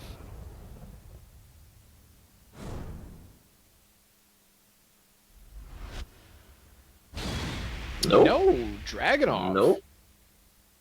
Alright, 85 win Dragunov, let's go. Well, I mean, that is for player matches, so. Yeah. Going to Mishima building. Now, I'm excited, because Dragunov is my character. I love seeing my character.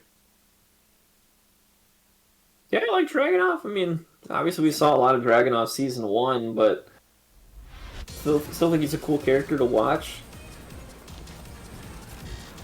I'm really curious how Dog Bomber is going to adjust with the Dragunov and now being in a wall stage, because Scoop was just mauling him, and giving Scoop a wall after seeing that mauling, it sounds dangerous.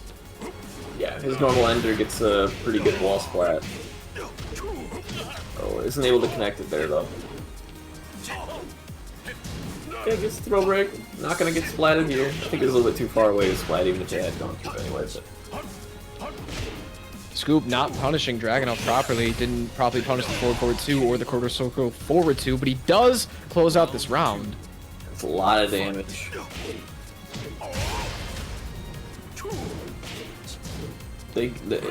So Fakumram and Leroy both have 14 frame punishes that get 60 damage, 55 damage. It's bonkers.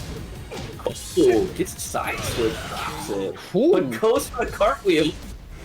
Funny guy move. Now he's on set point already. Scoop looking to close this out as quickly as possible. Blocks it down to and punishes. Scoop is just looking too clean.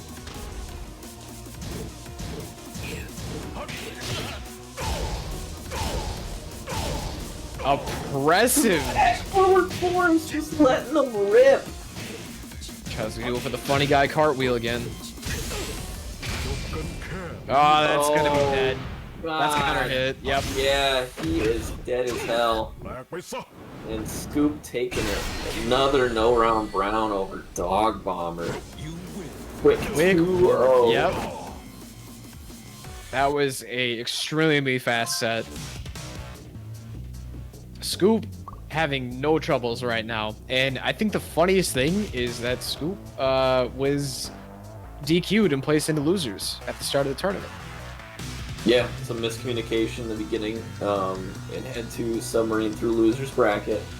But he's doing it. He's making quick work. Yeah, he had to go, so he beat GDX Dev, he beat Wandering Chaos, beat Killa at Work, now he's beating Dog Bomber. And then he'll have to play the winner of our next match. We're going to have Death by Senpai up again on that Eliza. Play against He Hate Me.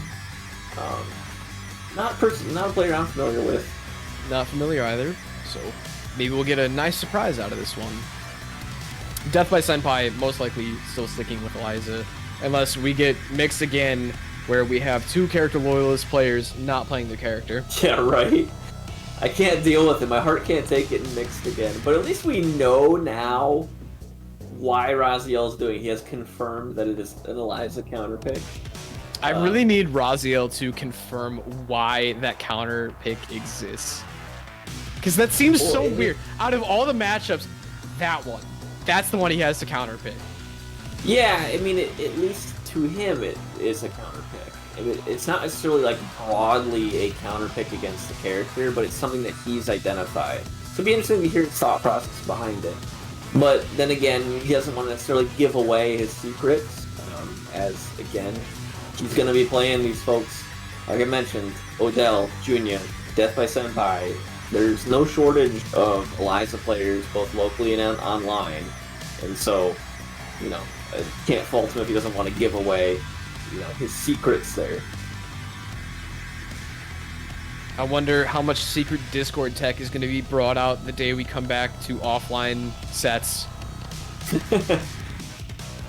Because this is now the time for lab monsters to discover all of the tech. Or if you're like most people, like myself, you aren't playing any fighting games right now. You're playing Final Fantasy XIV. You're playing Monster Hunter World. You're doing anything that isn't playing fighting games. I got roped back into retail WoW, man. I took a break for... I'm just gonna do this one for you. Yeah. It was nice knowing you, Puppy Storm.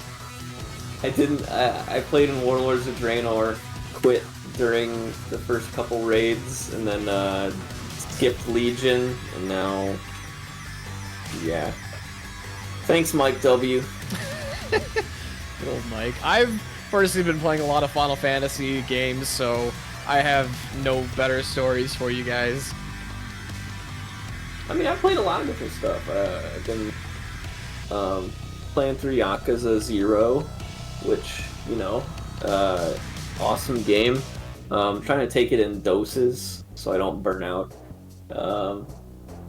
I just think Terraria update last week was... It's going to be hilarious coming to offline because I think the skill disparity is going to grow immensely. Yeah, I mean, I'm not trying to play anyway. I mean, I like doing what I do. You know, I'm not ever going to be a top player, and I don't want to be. But yeah, I could see how we might see a difference in these people who have really been grinding. One of which, like, you know, we always mention locally, you know, Pride of Chicago is Shadow, right? And we've seen him pull out a number of different characters. At this point, you have to assume that he plays everything. And, you know, the more time he has to lab and work on these things, like, he's just building up that repertoire. He's, you know, like me. He has the ability to counterpick people. I've said the same thing, that he's becoming America's knee. Mm-hmm. I think easily we're going to see Shadow become that guy. And we're also going to, with the next few years, we'll see Glaciating hopefully enter the offline world more, because he is a prodigy of Tekken. He's young. I think he's 17 or something. So he hasn't been able to travel too much up to this point. But he's out here dominating these online brackets. It's him or Shadow every time. Good to know that there's new talent up and coming. Here we go. Here we go. Starting off with an immediate launcher against Death by Senpai. Yeah, another Fakamon pick.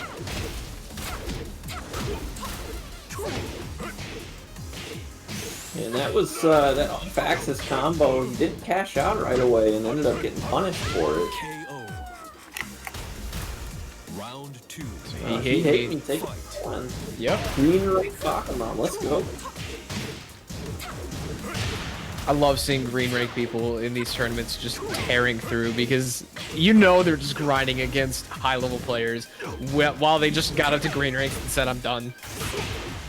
Yeah, or in my case, like, I only played ranked on PS4, so like yellow ranks on PC, and so it looks like he's trash. But Death by Senpai got a meter on deck now. Immediately spends it on the EXDP. Death by Senpai has used a lot of meter for EXDP. Curious what the rationalization for that is. Like, does he feel more comfortable just with the get off me button? Or does he not trust the EX dive kicks? Just, EXDP is so risky on Eliza, but getting a sweep and a knockdown, the That's her version of the Snake Edge there.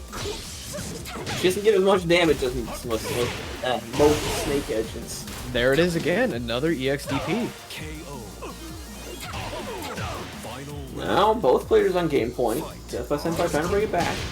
He does got one in the chamber. EXDP again.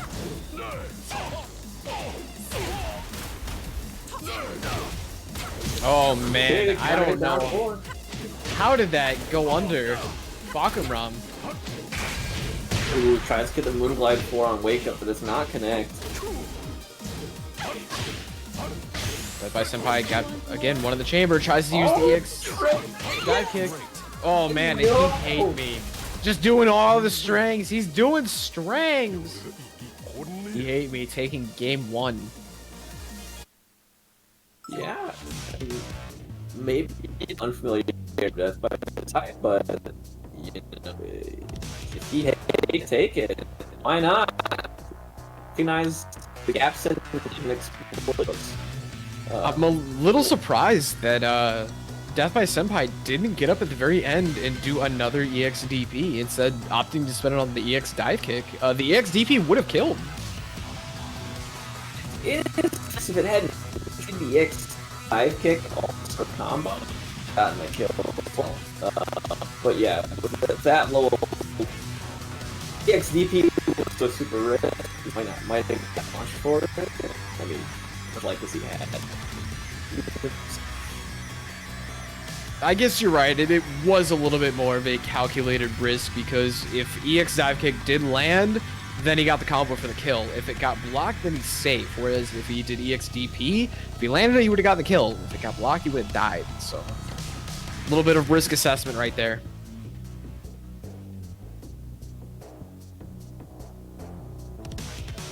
We're going to game 2.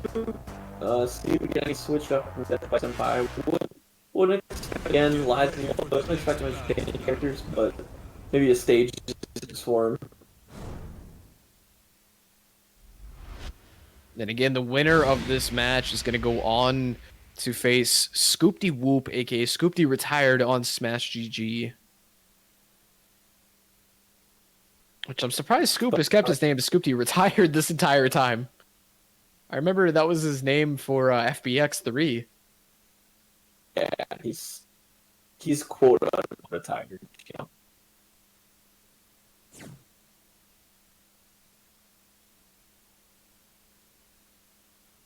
So game 2, we're going back into the G Corp helipad, which I think this is a big buff for He Hate Me, because Falcon Rom seems to have some real nasty damage to the wall.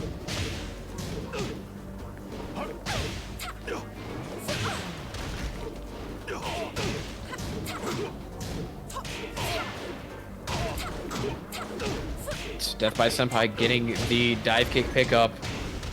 Hits the wall, can't convert for the wall ender. Counter hit, pressing button during strings. Dive kick, taking it to close round 1 of game 2. Counter hit again. This time breaks the wall. Can't unfortunately get to the other wall. Oh, side switch, but the next dive kick did a full combo here. Death by Senpai looking a lot stronger this game. Not a perfect round, but down. Ooh, that's unfortunately drop combo. I was gonna say gonna be big damage. Now. Almost got 2 in the chamber. Counter hit again. Hits the wall, but unable to convert. It's the 1+2 command throw. Death by Senpai's got 2 in the chamber. You know, I haven't tested myself, but I would expect that with Rockamom's hurt boxes, the down 3 has an issue clean hitting for Eliza, but and he's not. Even though we're not seeing much of it, Death by Senpai takes that game with a no-round brown after dropping the game to He Hate Me on the Infinite stage. He Hate Me had a lot of launcher opportunities, like the first hits, but wasn't able to convert about 3 or 4 of them, which were critical to taking some of those rounds. Mm-hmm. Yeah, I mean, Missed opportunities, they're gonna kill you every time, right? Can't let that happen.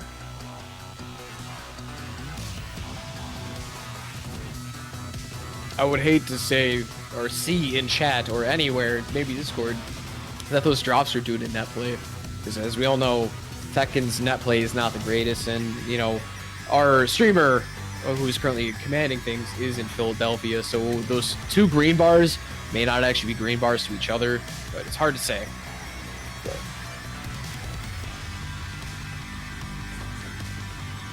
Yeah, spectator connection's not the same as a connection to each other. We're sinking back into it, tied up, going for game 3, losers quarter. Again, winner goes to face Scoop. And then they're going to have to fight either Turtle or Raziel. This time we're going to the Devil's Pit.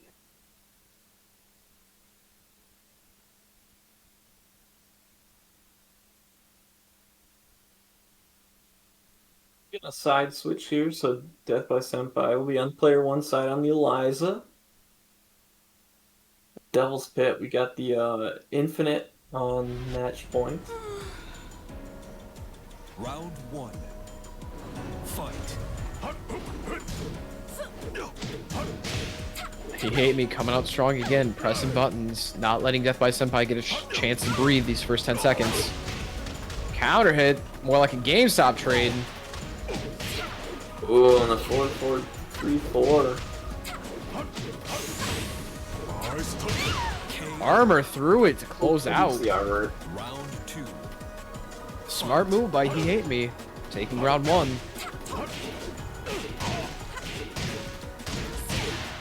Death by Senpai getting a lot of carry, gets the wall. Yeah, actually took him a little bit too far and wasn't able to get a clean splat. He Hate He's Me actually working down on life.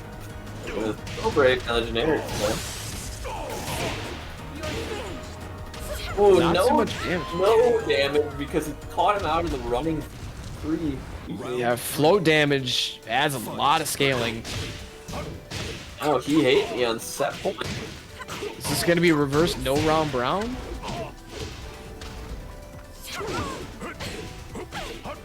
Nice hop knee. Armor through The yet armor, again. now one chance. Running You win.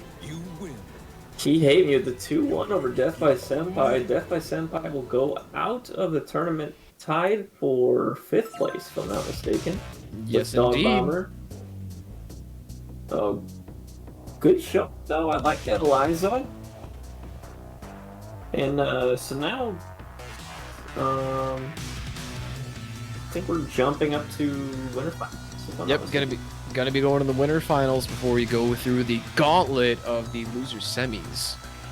Yeah, so it's a Turtle on that Zafina against Raziel on the Lee, which, yeah, I guess don't think we're going to see that Paul again. He's a Lee player. Who knows? Maybe he's now I don't confident. think it's a counter pick for Zafina, too. He might be feeling the Paul. He's confident now. Gonna become a Paul loyalist. Who knows? Paul loyalist, he's converted. I mean, we really don't have anyone that plays Paul consistently locally. I think all we have are pocket Pauls. I think Zeronaz is the only one I can think of that mainly plays Paul. Muzzballs is the one I was thinking of. Yeah, Muzzballs, yeah. There's one more. I unfortunately can't think of their name. I faced them at one of the early Super Saturdays, but it's been so long that I can't remember the person. I've seen Shadow play before, but Shadow plays everything, like I was just mentioning before.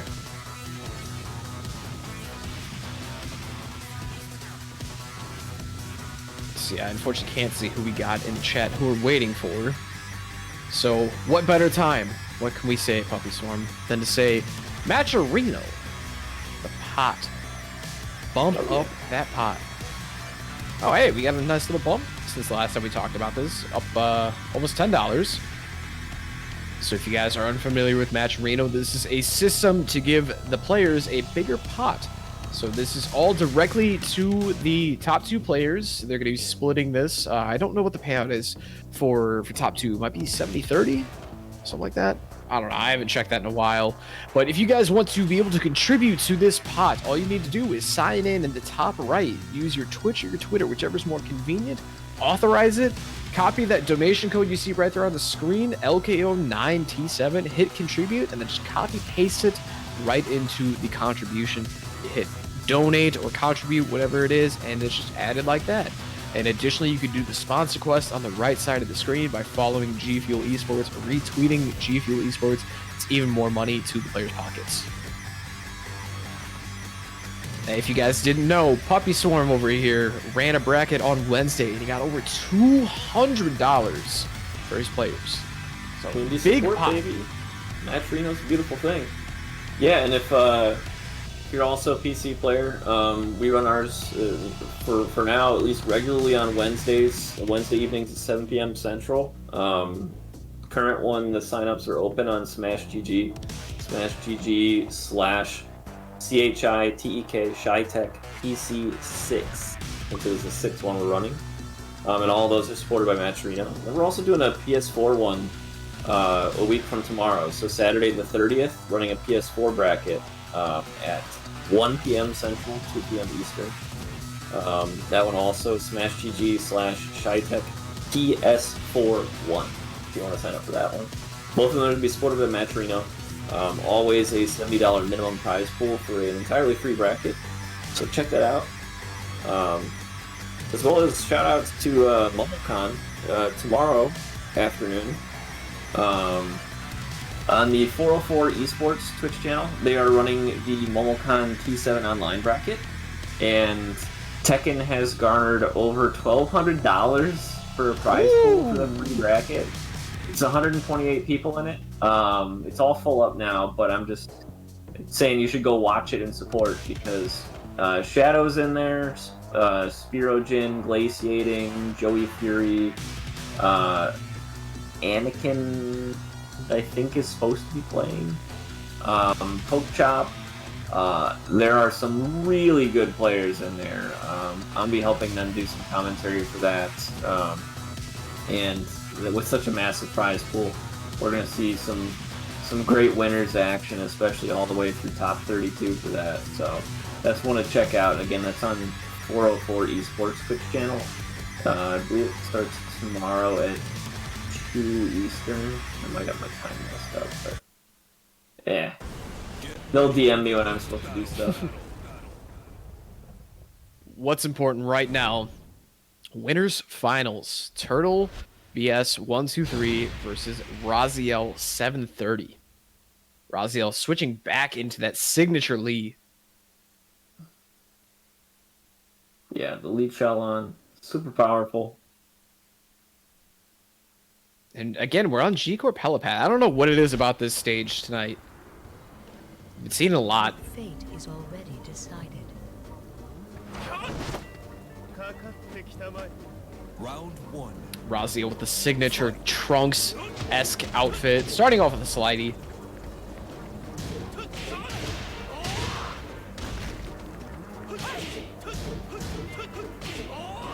Raziel making quick work right now. GameStop trade for Turtle.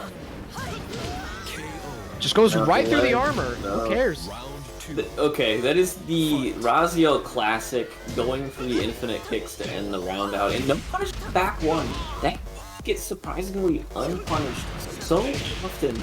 Back one is minus 14. Ooh, flip over parry into a low parry. What? Raziel, calm it down. KO. For 1+2. Round 3. Spider grab. Fight. Hey, counter hit. Going to the wall. No, not like that. We're not going to the wall with the trades.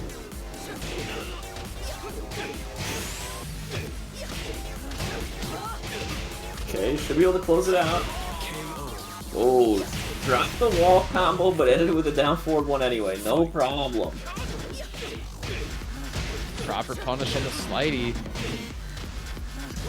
Unfortunately, no Just on the back one.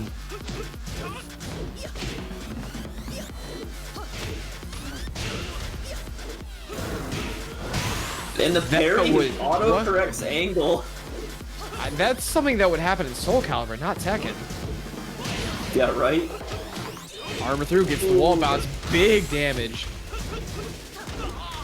Oh, he gets a low parry that time. He should be able to close the round out. Turtle taking game 1. Did not fall for the infinite kicks that time. He was ready.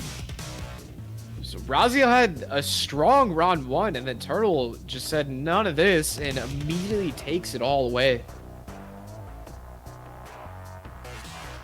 Reminder that this is winners finals, so we're looking at a 1st to 3 here. Raziel's got some time to play around with it. You know, one game's not the end of the world. You can take one game to learn. You can take 2 games to learn, but after that, you best be winning 3 games in a row. Yeah, right.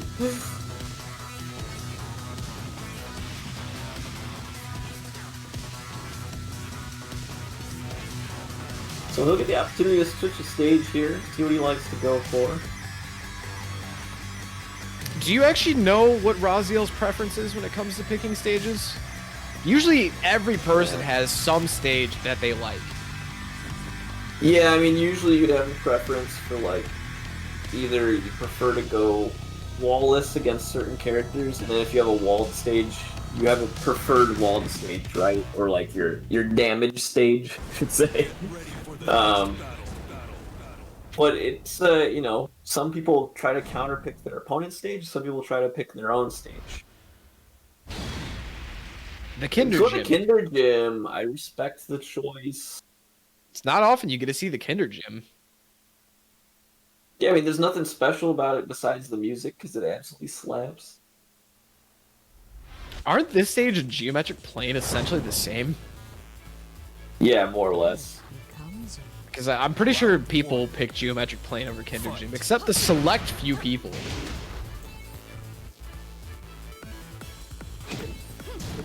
Oh, I just realized Raziel put yellow hair and lightning effect on Lee. He's gone Super Saiyan. It's his Trunks outfit. It's the only one he wears, actually, honestly. I don't think he had these effects in the last game, so I think he's powering up. We just get the wall there. Oh, the wall stand 1, alright, let her rip. Let's go. Raziel's got the rage. This is the time. Tackle. Getting the Does not slap. break the slabs. Last chance. And the stinger! The stinger! How Every many time stingers? That was actually kind of bullshit, the tracking on that, to be honest. Like, he was 90 degrees to his right, and it still flipped him. Big punish from Raziel. He's gonna be able to get the wall off this. Good adjustment to know that he was right there.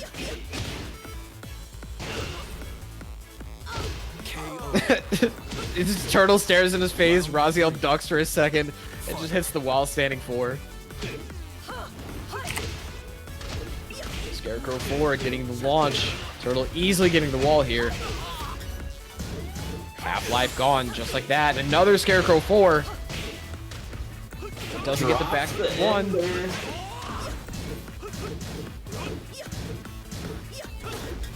Low parry. Nice low parry. This is the adjustment that Raziel needs. The momentum shift. Flip kicks connects. Oh man. This is dangerous. The armor gets Oh, blocked. the armor is punished. Round 4. Turtle on game point. Raziel gets the tough pickup. Hits the wall. The Scarecrow 4 yet again. That's the 3rd or 4th time I've seen Raziel get hit by it in this set. Spring kick. Raziel enforcing the 50-50, getting it through, taking it down to final round of game 2. Weird axis makes it so Raziel can't pick up.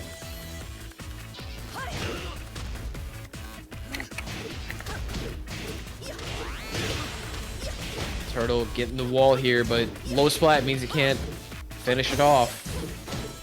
spring kick, no problem. KO. And Turtle just abusing Raziel at the wall. This is your fate. Taking game 2, and now Raziel has to run it back. 3 games. He is on the back foot, so to speak. See if he can do it. That was a lot closer than game 1, but that final round was not so hot for Raziel.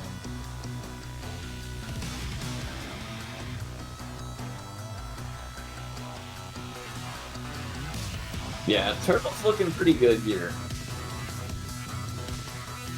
Looks like he's, in spite of some good low parries from Raziel, he is just having trouble adapting to this tempo that Turtle's putting up.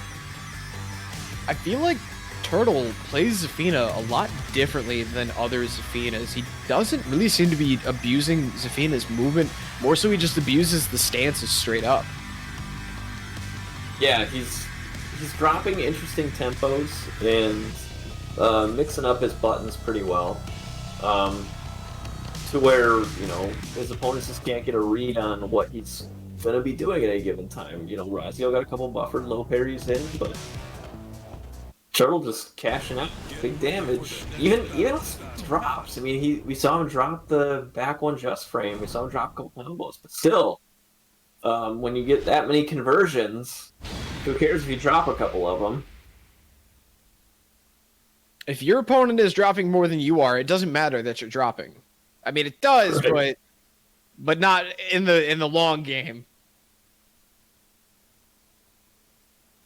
So this time Here we're we going go. to the Abandoned Temple. Fight. Turtle trying to keep this win streak alive. Gets the pickup. Raziel tries to wake up. He gets ripped by the wall stand 1, but... Oh, again.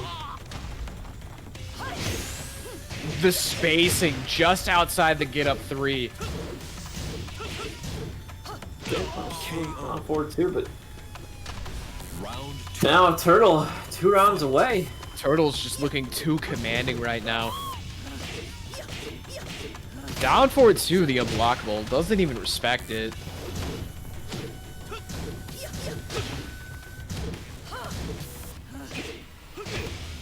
Again, abusing all the stances that he can. Wall bounce is gonna take it. Down forward 1-4. Round 3. Fight. Turtle on set point to put himself in grand finals, convincingly launching Raziel, but not fully committing. Raziel's gonna find something here. Counter hit. Turtle drops his combo though.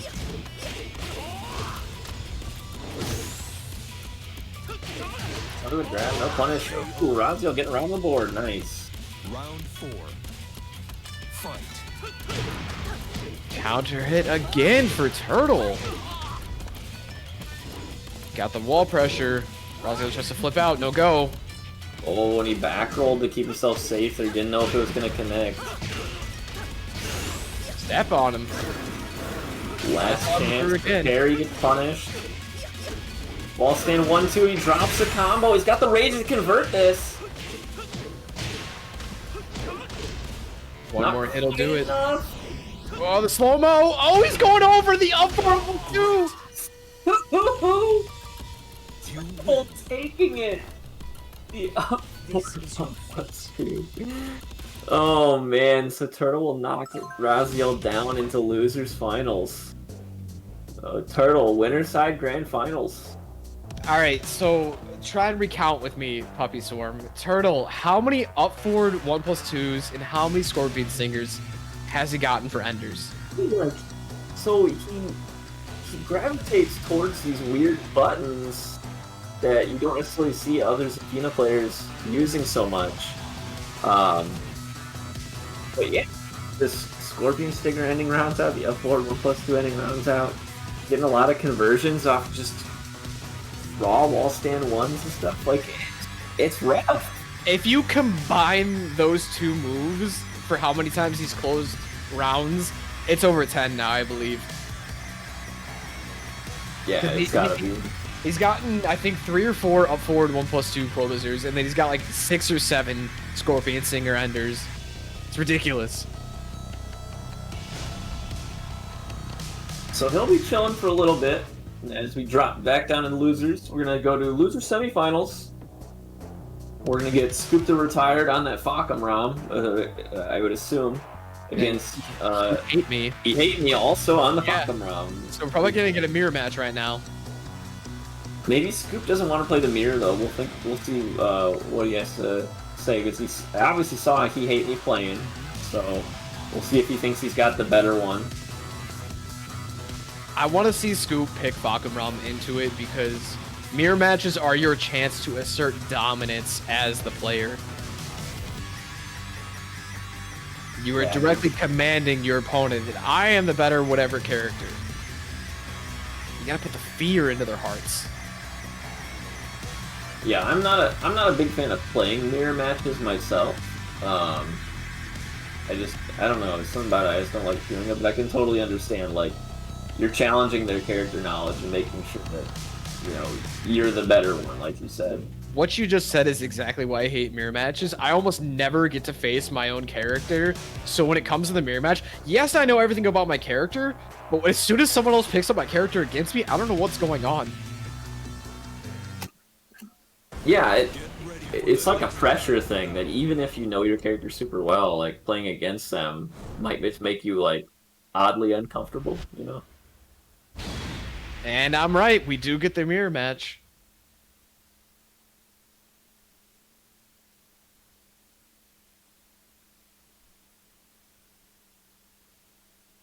Here we go. Like I mentioned before, I got my money on Scoop to win this thing. I'm not actually betting against anybody unless anyone wants to take me up on that in chat, but...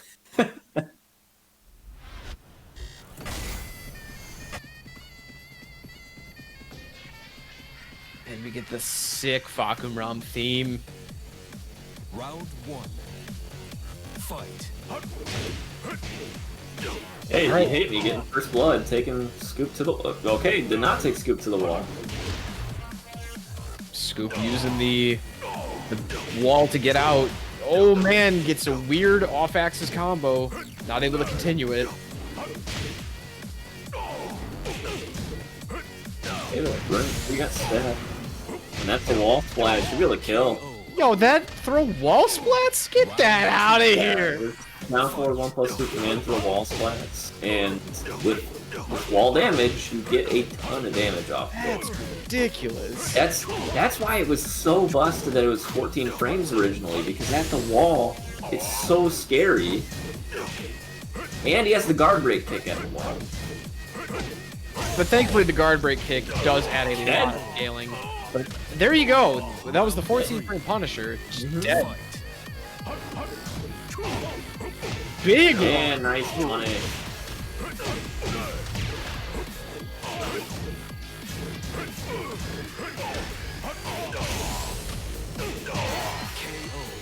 Scoop taking game 1 super convincingly. Trying to speed run through this. It was a slugfest in round 1, but after that, Scoop was done. He's just trying to get his money and leave. Will in the chat says fraud alert. Dude, I need to get the soundboard, like, effect of fraud alert from Dive Kick. That'd be so great for streams. Just come up with the sound effect of fraud alert. Fraud alert.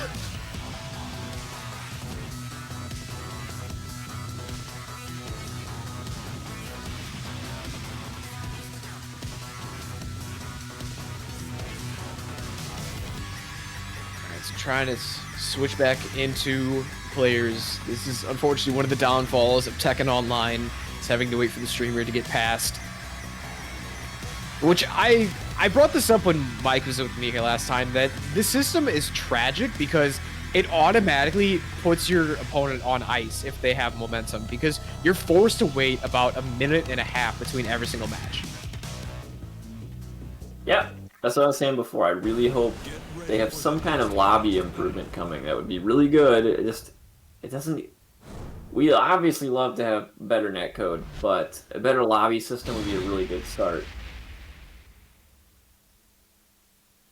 Again, the G Corp helipad. What is about the stage? What is it?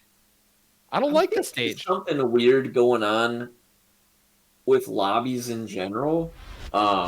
Seeing a lot of repeat stages in my brackets too. Fight. Even when people change characters and stuff, like it manages to go back to the same stage. It's very weird. It's like by a, it's the- like a, by the the odds. randomness speed is fucked up. Yeah, by odds, it should be like, what, 1 in, like, 20 stages or so? Yeah, there's like 22 stages or something.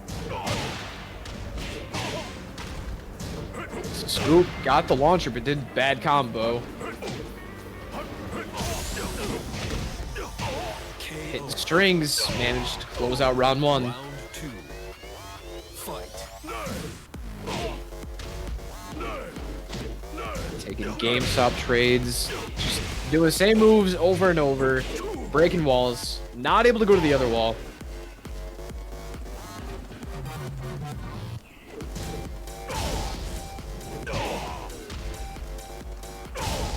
Scoop with the back force. all the Another one. KO. Scoop. 1 round away now. 3. It's that point. Fight. And this is 2 out of 3 because this is losers semis, not losers finals. Okay, no throw break there. A little bit off axis, can't get the wall. Big Yeah, one. nice punish. Scoop is ready for those strings. Oh, the guard break kick. Doesn't get the full pickup. And that's gonna close That'll it. do it. Dang. Scoop really making that guy, he hate me, making him look like an actual green rank. That was pretty rough. Tekken done quick. Yeah. So, Scoop's got to keep running now, though. As losers finals now, he's going to go up against Raziel, who we just saw play against Turtle. See if Scoop has what it takes to get through that Lee Chaolan. His Fakam round is looking really good. And they are going to be going back into the 3 out of 5 territory, so a lot of games to play with, potentially. I don't think Scoop cares to play with those games. I don't think he wants to take it to a game 5. He's going to shoot straight for the 3-0.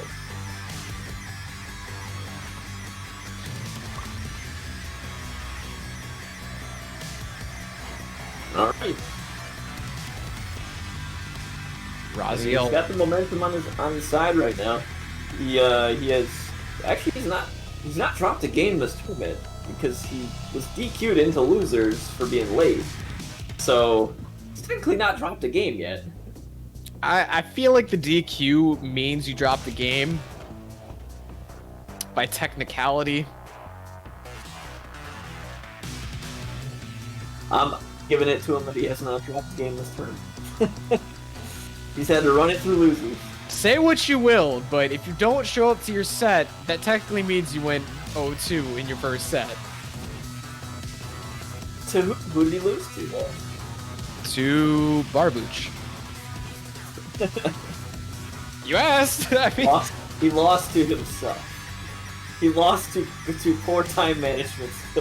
lost to his own punctuality. So the real question, do we get G-Corp Palipad again? Be surprised. Like I said, the lobby stuff's been weird lately. Ready for the next battle.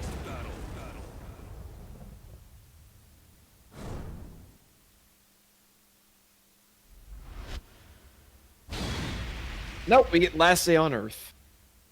Raziel on his signature. Lee Scoop sticking with Fakum Ram.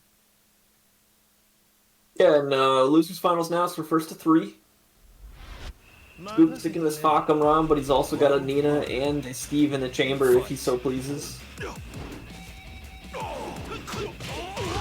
Just walk around the running 3. What a combo from Raziel. He's gonna get the wall for this. Yeah, Half life. Half life gone, just like that.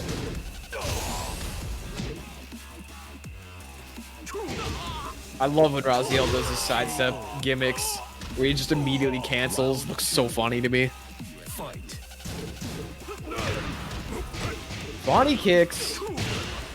Scoop is gonna Nope, not get the van. He drops his combo.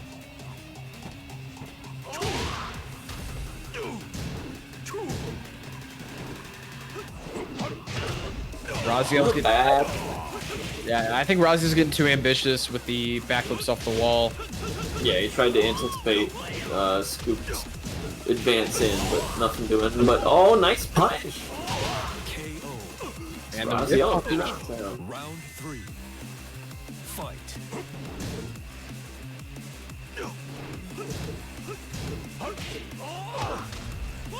blazing kick follow up.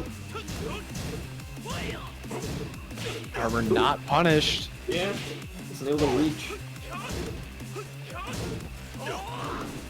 Oh wow, what an interaction! Okay, no throw break. Oh, doesn't get the follow up there. He's got rage. Scoop.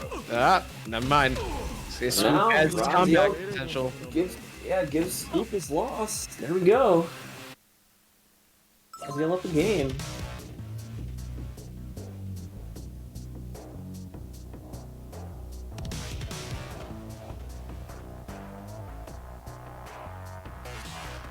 So once again, this is the 3 out of 5 territory. This is losers finals. Winner goes on to face Turtle BS 123.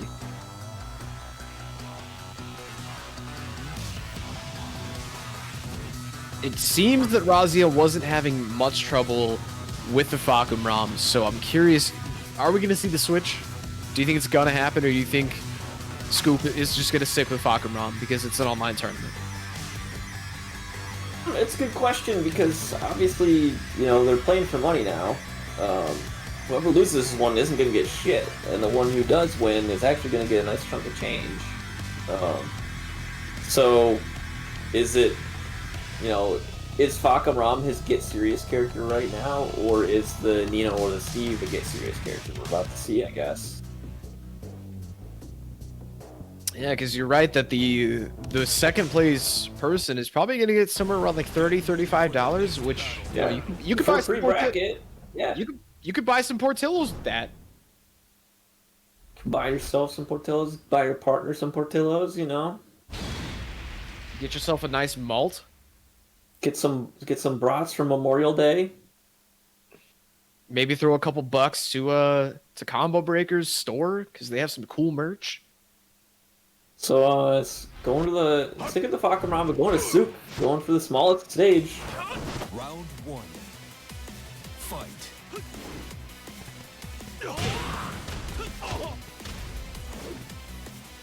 Starting off rather weird. Spring kick and Magic 4 starting things off. Scoop not being able to get his full wall carry, but he does get the 1+2 grab and a wall splat. Unfortunately, does not get his follow-up. Looks like a little bit of input error. Keep sliding that, or sorry, Raziel sliding out of it. He push get the wall splat. Taking out the legs. Oh, The man. rage god drops because the sidewall. Scoop thought he had that. We all know the phrase, sidewall saves lives. And, sorry, the names are swapped, guys. Obviously, Scoop on the Fakum on the left side. Raziel up around right now. But... Scoop with a perfect. Round 3. We ain't done here yet. This is only game 2.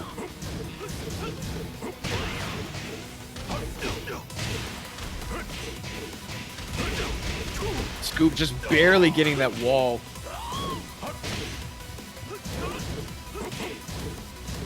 Scoop fighting out with the pressure. 1-2. Shoulder. I don't think you see that. Oh, he whiff punches the back forward 4. KO. And yeah, it's guaranteed. He's got the kill there. Raziel, Fight. game point again. Looks like Raziel is giving you a run for your money, puppy. Yeah, I'm gonna be upset. I'm glad nobody took me up on this bet, apparently. Guaranteed follow-up. Scoop's got to be real careful here. He's got rage, but Any straight hit right now. The low berry will close it out for game 2. Raziel Raziel up 2 games. sniffed out the get up 3.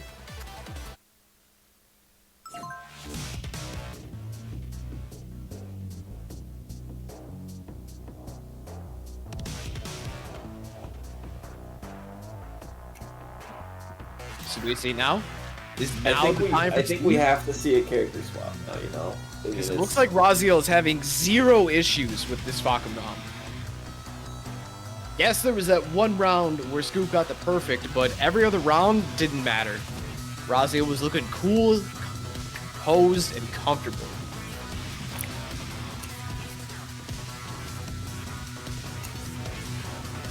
And we do see right here on the screen, Scoop does have that TGP Steve. It's not like he doesn't have it. He can threaten it at any time.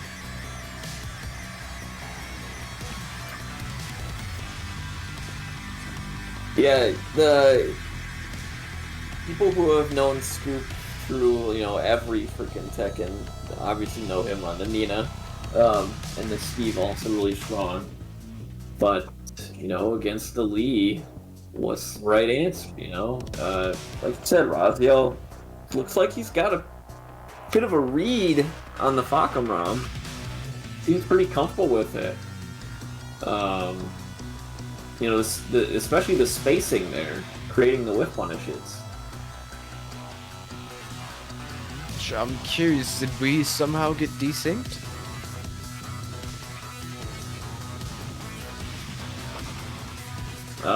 Yeah, we might have gotten lobby desync or spectator desync from them. It says fights in progress. Yeah, I think it's taken a little bit too long to get in, and I thought it was weird when Scoop didn't have the green dot next to his name, so I think we're locked out for this one. We're imagining. It doesn't look like Raziel's streaming right now, so unfortunately we can't pull that up. So that was I got lucky when this happened to me a couple times where Glaciating or Joey or whoever were streaming, and I was able to pop it up real quick. That's unfortunate, but this is a byproduct of having to run things online, so apologies to everyone watching.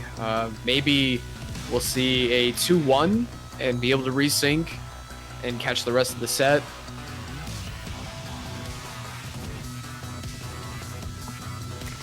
So we can only imagine what is happening right now between these two players. We'll get back to you as soon as we can. If you guys are just tuning in, you're unfortunately right smack dab in the middle of the losers final side of LKO Week 9 Tekken 7 bracket. This is our second time running this. I'm joined by Chicago Tekken's owner, Puppy Swarm. That's me.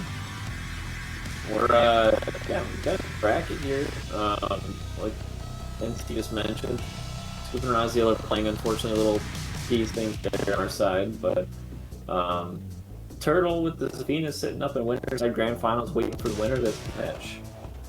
So we'll see who gets the better of it here. Looks like Scoop won. So Scoop won the game and stay alive. Yep, Scoop is sitting on top. Okay. So we still have a sit on our hands. Don't know what he picked or whatever. Whatever he did, he has to lock in. Hopefully the Tekken lobby system can keep up this time around so we can catch game 4.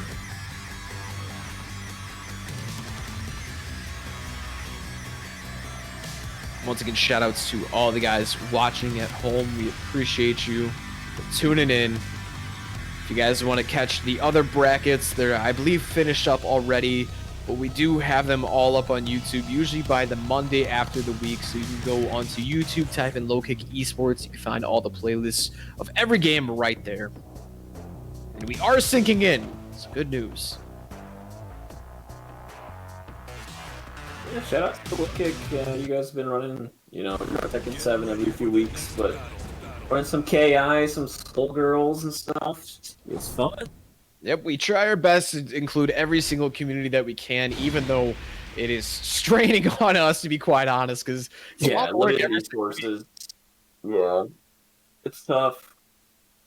Here we go. I guess let's scoop it with the Falcon then in game 3. So he's sticking it out. He has to run out this entire set with the Falcon Ron. Round 1. And unfortunately, he has no choice in stages from here on either.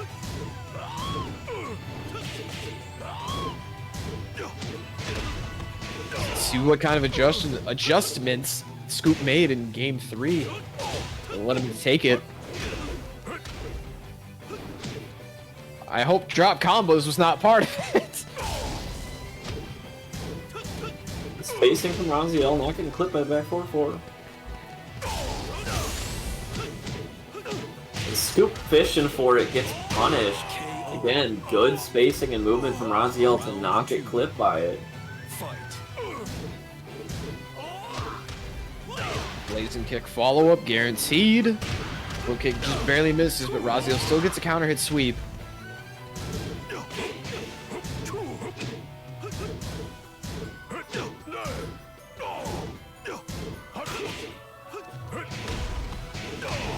Okay. Big damage. Oh, he should get the kill. Oh, not quite. KO. Just Oh, yes. barely squeaks up enough damage. Yeah, didn't think he'd be able to get without the wall, but he does. And now Raziel on set point, trying to make it back into the loser side grand finals. No parry from Raziel. Being a Lee, he's gonna easily get this wall. And he goes downstairs. Slidey's under the spring kick. Very nice.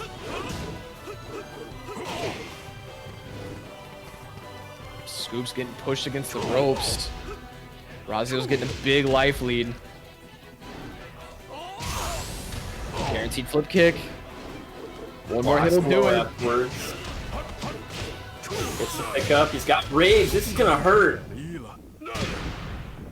I don't think this is enough to kill because of the scaling. Oh, the It's last life. pistol. Oh And no! finishes the spring and catches him. He thought it was just a low, but no, it's a low into him. Raziel getting a little impatient. He hits a down 3 counter hit, but unable to pick up.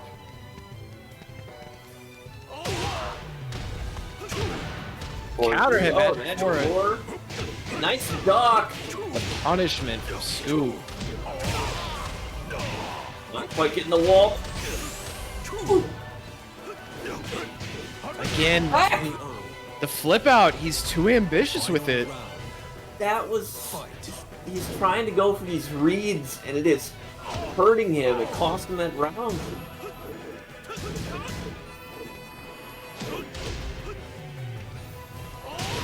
Raziel's just gotta slow it down and keep doing these buttons here and there. Try and catch Scoop's timings. The damage on that.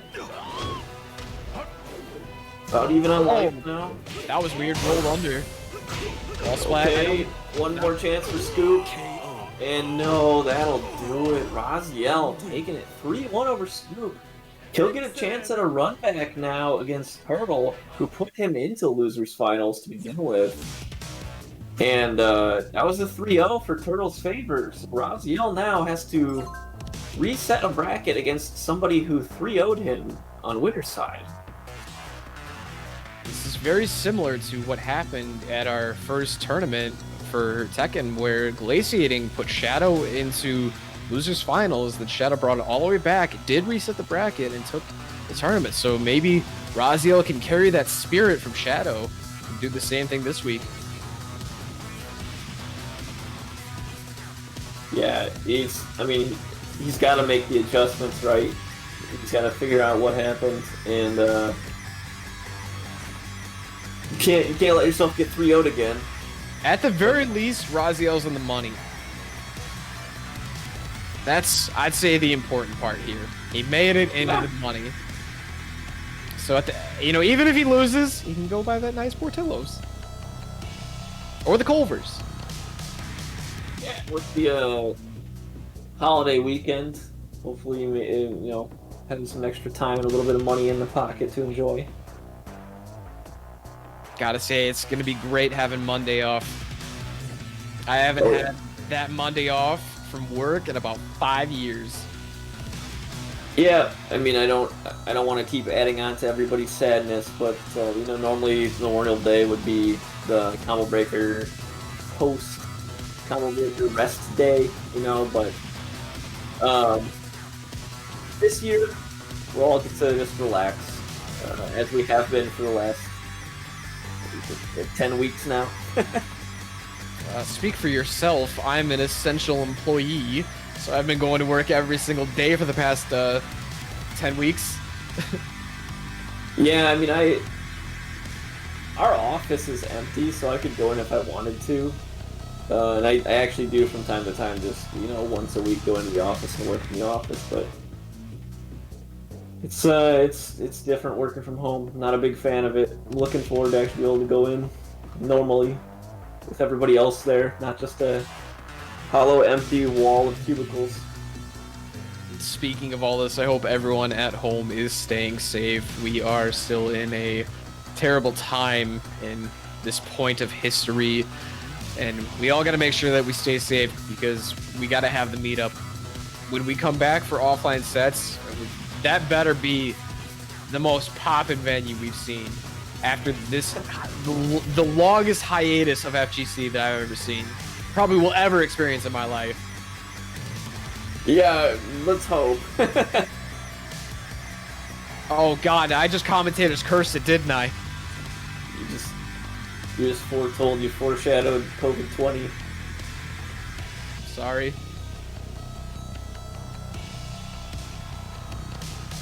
Yeah, we're living through, history here. This hasn't really happened before in our lifetimes, and hasn't really happened in our parents' lifetimes either. There aren't very many people who have lived through, an economic crisis of this scale. Alright guys, while we are waiting on our grand finals match, we're gonna have a word from our beautiful person named Bryce.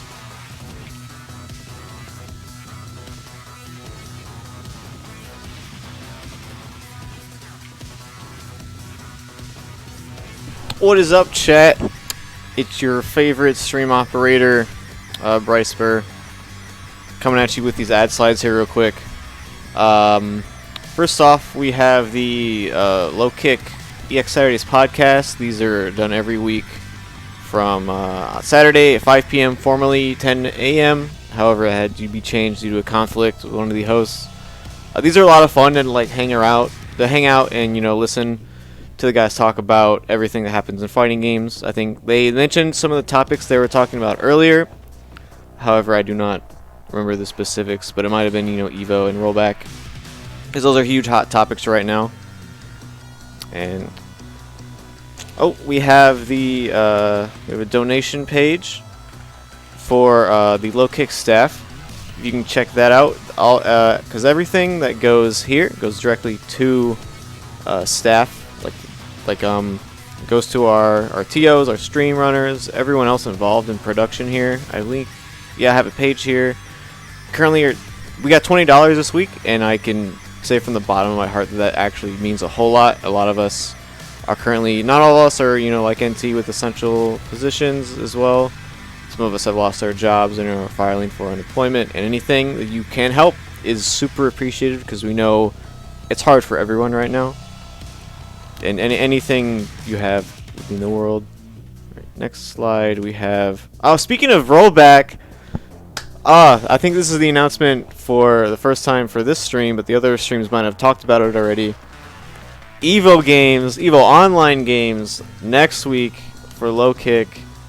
Skullgirls, KI, MK11. I don't know if the Aftermath is out by then. I don't remember the release date. Might actually been the 26th, so it should be out. And a personal favorite of mine, Them's Fighting Herds. Girlback coming in full force here. Oh, you gotta love it. I believe LKO 10 bracket should be up. You can sign up. Since these have such great netcode, I believe there's no region restriction on any of these, or at least it might be only North America. US, Canada, Mexico, yada yada. Yeah, exactly. Oh, no region lock-in is worldwide? God, you gotta. Oh, US. Okay, yeah, you gotta love. You gotta love it. Oh, I'm actually really excited for next week because I don't know what game is being streamed by what channel. So I hope I get to do Fighting Herds. I love that game. But if Skullgirls proves that they are the superior rollback game again, I wouldn't mind that either. Because I love working with. The last 2 times we did Skullgirls, we had like Mike Z on commentary. It was a lot of fun. Oh God. All right. I think. Oh yeah, we have the Matcherino page right here. We have currently this, I believe, top 2 or 3. I don't remember. It has a pretty big pot. You can use the donation code right there in the chat or on the screen here. LKO9T7, Low Kick Online 9, Tekken 7. You just hit the little contribute button and you can sign in with like a Twitter, or you can make an Matcherino account, and then you can literally just copy paste it into like a donation code. You hit apply and it just gives $50. It's not $50. That'd be nuts. 50 cents straight from the sponsors' pockets to the players' pockets. It's beautiful. It's a great system. I love it. Anyway, $50 is $50 though. Yeah, I'm gonna throw it to like a minute, like ad break or something. I'm gonna get the people in the lobby. You can tweet out the stream link, yada yada yada. But we should be going. Should start here soon. So stick around, and we'll be right back.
Alright, welcome back everybody. Low Kick Online number 9. We're bringing T7 bracket. I am Puppy, so I'm joined by Low Kick's T. We're jumping into the grand finals here in just a moment. We're going to get Raziel 730 from the loser's side, playing up against Turtle, his defeated pick, which has been terrorizing the winner's side of the bracket. Sitting pretty up there. He actually put Raziel into the losers. And here we got a lovely graphic for you guys. So Raziel's got his work cut out for him. It's kind of devastating being put down in a losers 3-0 against Turtle in the winner's side of the bracket. So now he's got to run it back. He's got to reset. He's got to run back 3 games, reset, do another 2 games, wants to win the thing. And I'd say the craziest thing about this run that Turtle has been having is that he hasn't dropped a single game tonight. He's been either 2-0 or 3-0, and as you can see right there in the winners finals, he actually dropped Raziel into losers. So we're gonna have to see a lot of adjustment here from Raziel. to have him take this bracket, or even at the very least to reset the bracket. Yeah, it's gonna be tough. But you know, Raziel is I mentioned earlier, he's a good player, both locally and online, and he's been entering everything he can online. So he's got like the tournament mentality down. It's not a problem for him. You know, he's not going to be shook by the whole, you know, being down in a situation. But we'll see, man. Getting a Miguel and a Paul? Are we getting schmixed? I don't know how to We feel are about this. mixed a little bit. Miguel and Paul. So Turtle has been running Zafina all night, and Raziel is a notorious Lee player who did pull out Paul once as an Eliza counter pick, but this is brand new to me, and they are serious about this. Going swinging already. Big launch from Turtle. Get the Savage down for it too. Yeah, trading some pokes. Ziel now getting a launch of his own.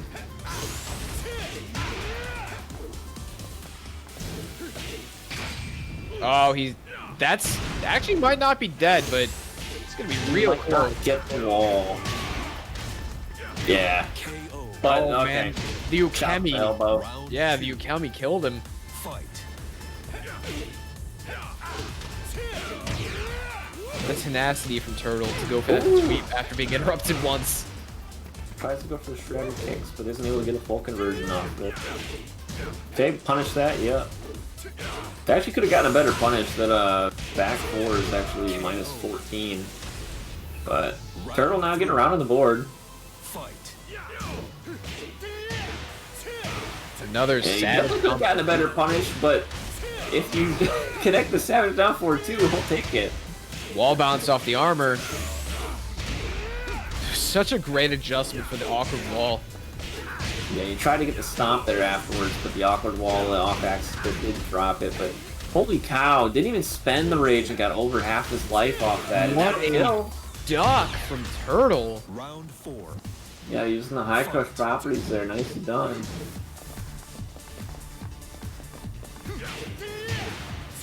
Another savage down for 2. He keeps doing down forward 1, hold forward to go into Savage, and then down forward 2, and Raziel's getting clipped by it, so keep doing it. I mean, if it keeps working, why not? As I said earlier, if your opponent keeps getting hit by something or blocks and doesn't punish properly, that doesn't deter anyone. You have to make them suffer for doing it. So, yeah. Not bad, this Paul pick. I wonder what the mentality was. I mean, obviously he had already done really well with the Zafina. He didn't need to necessarily switch off to start the set, but let's go. I like it. Subvert the expectations, I guess, because, you know, they did fight in winner's side already, so maybe he's trying to throw Raziel off his game. You know, must have, you know, he just thought that he was going to go for Zafina and wanted to mix him up. And it's working so far, you know? Good stuff. I fully expect Raziel to go back to Lee now. I'm not sure what the Paul pick was for exactly. It could have been. He did say it was just for he said it was for an Eliza counter pick, so Maybe it could also be a Zafina counter pick. Who knows? We never got Raziel's reasoning. True. Could be secret Zafina counter pick. Always possible. Get ready for the next battle.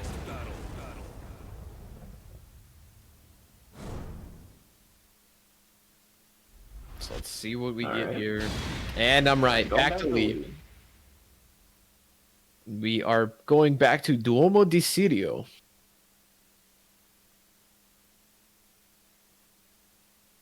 So Turtle locked into Miguel currently, which it might be weird if he manages to take it just using Miguel after having that tear with Zafina.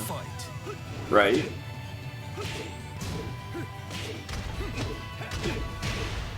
Okay. Yeah, you don't get much out of it. That's a quick snake edge. You don't get much of a combo out of it. Unless you let the full thing rock. The Savage Okay, down for that's two. down for two. I think that's the fourth we've seen. Which, if it does get blocked, Lee can punish it. Ooh. Just like that.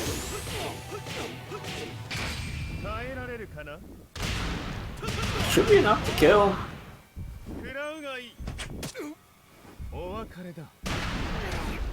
Oh, not quite. Scaling too much.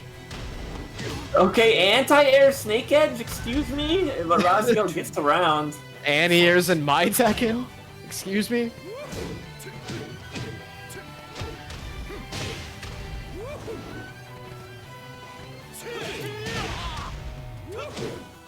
Turtle just flexing on Razio clearly by doing the same moves over and over.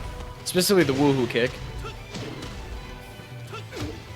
Razio not giving up. Slidey, guaranteed follow-up with the get up 3, taking round 2. I think Turtle needs to reel it back in. Turtle gimmicks might be. Oh, I say it might be running out, but like, not. That's a wall mount. Back 4. Balcony break guaranteed. Perfect. Oh, okay. And Turtle now on the board. Game 2. See, I like it when Razio plays like this a lot, where he sits at like 1.5 range, not necessarily 2, not necessarily 1, and just throws up big unpunishable buttons, like 4-4-3. Razio looking to take game 2. Yes, indeed, the wall damage just adds enough.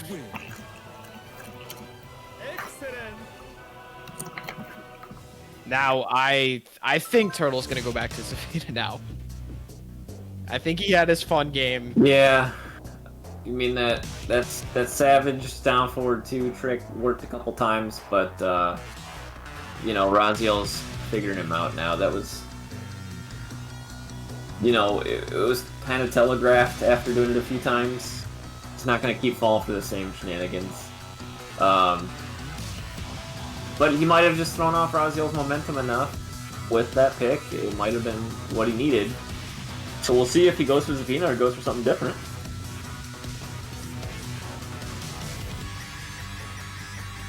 I just hope it wasn't too much horseplay, because at the end there, Razio was getting a lot of low parries, so he's definitely picking up on the timings that Turtle's throwing out.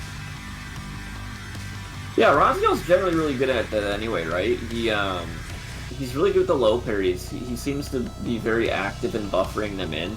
It's like, when I think of that, I think of like JDCR, who literally buffers low parry into everything, as much as he humanly can. Especially now that he's playing on that damn cross-up thing. Well, that's definitely banned. That's not going to be allowed at tournaments. But Turtle proving me wrong, sticking to his guns with the Miguel pick. So he goes to the Forgotten Realm, which, for Miguel, he gets an additional conversion with the,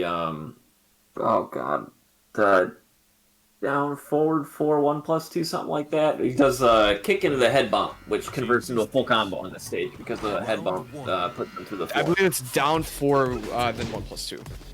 Yeah. Oh, doesn't duck under. I mean, he did, but stopped it for a down 4 instead. There we go. There's that wall, or I'm sorry, floor break that you were talking about. But dropped it. So if you're gonna pick the stage for that reason, you really cannot drop the combo afterwards. This has just been an entire day of dropped combos. And that's gonna kill. Oh no, drop combo! Okay. As we say it.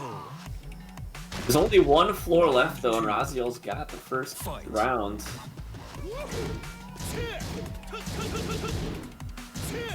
Okay. Nice duck from Razio. And the back floor, he got the counter hit, but doesn't cancel. Maybe blocks didn't the believe that it was snake gonna edge. be Okay, you can definitely punish the Savage down forward too. I think you can get a forward 3 if he's quick enough. As you said, in the basement already. Oh, he let it rip and got punished for it.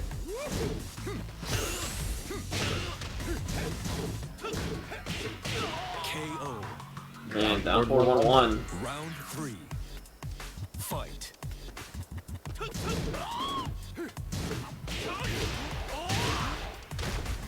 Raziel's really picking up on the down back 1 timing, getting some good punishes. Oh, kicks into the Savage down 4-2 on wake up. Good choice for Turtle there. Good Breaks break. the bar fight. Again, hit out of the Ukemi.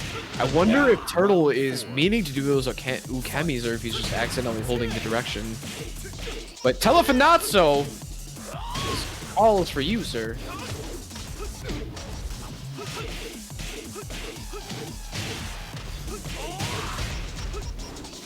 Okay, gets a low splat and a low parry on the infinite kick side. Turtle gets himself right out of that wall. Well, that's flipped such over a... to 4-3. Tekken's just full of weird interactions today.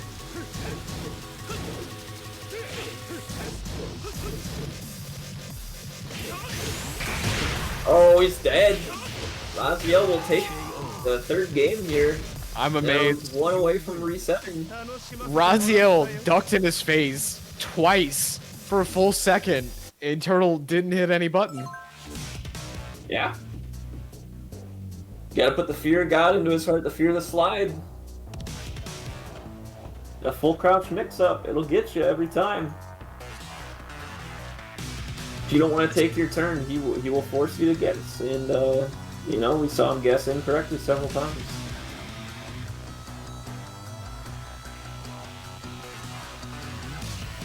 Raziel 1 game away from the reset. Does Turtle still stick with Miguel?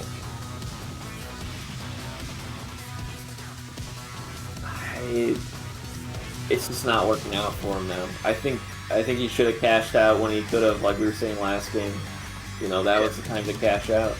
Game 1 was certainly cheeky, but it got him the win. Game 2, Raziel was done with the cheeky shenanigans.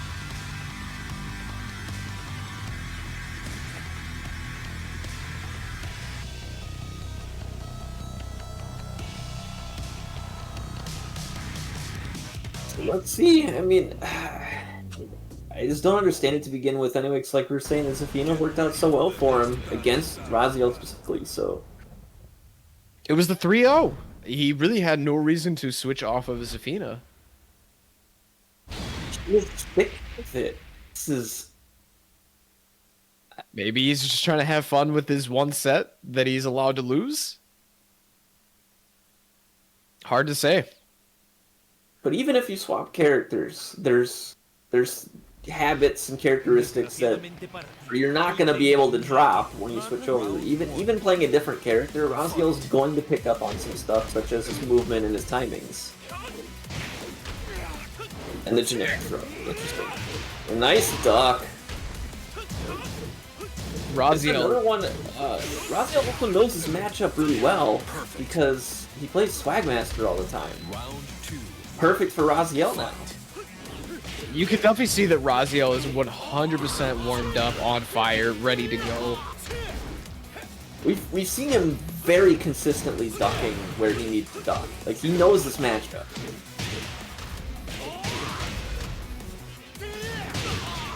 Okay, the back four. That's... Oh, it could have been bigger damage. KO. Raziel just tearing through it. Round Now he's a round away from resetting the bracket. Okay, kept this down for it, dude. Okay, goes into the bar fight. No, that was generic throw.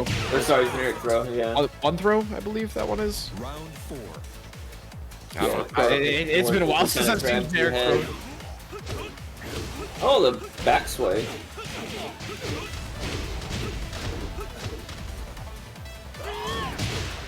Charmer through the Hitman stance. Raziel will take that trade any day.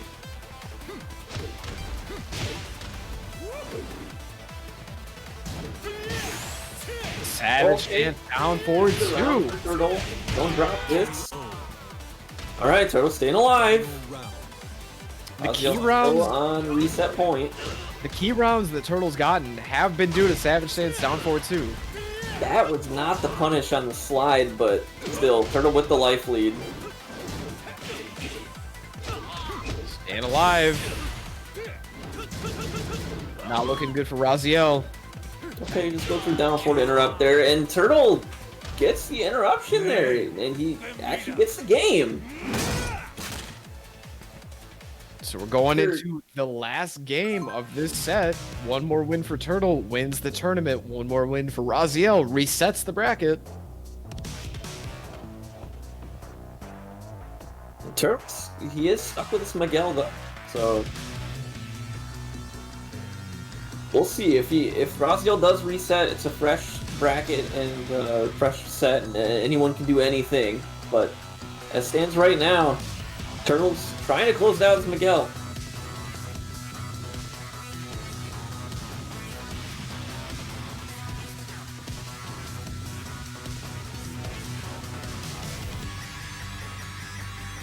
Raziel is no doubt sticking with Lee, but are you feeling an infinite stage from him? Or are you thinking back into the old Kinder gym? It's a good question. I think Lee generally gets more out of the walled stages. Maybe just take it to something that he's more comfortable with, like Kinder Gym or whatever, a walled stage that he's specifically comfortable with.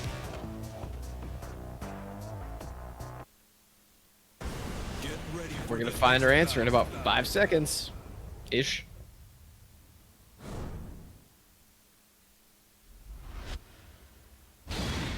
It's an infinite stage. Infinite, okay. I like this idea because yes, your character might benefit more from a wall, or you might be better at a particular stage with a wall, but sometimes I think throwing the infinite stage at your opponent is better than being comfortable because it makes them uncomfortable. He might also be challenging his movement, you know? If I think I got better movement than you, let me take you to an infinite stage where I can maximize. Raziel on a nice lead right now. We'll counter hit wake up 3.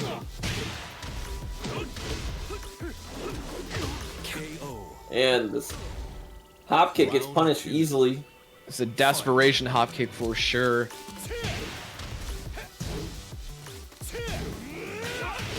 Elk from Raziel and the proper punish. As you said earlier, he knows this way too well. Take up the legs.